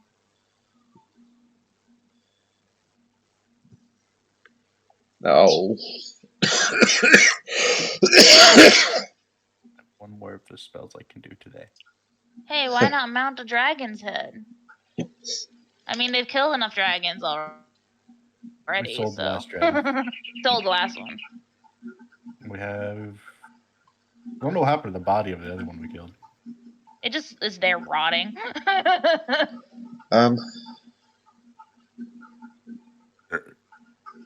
Goodness.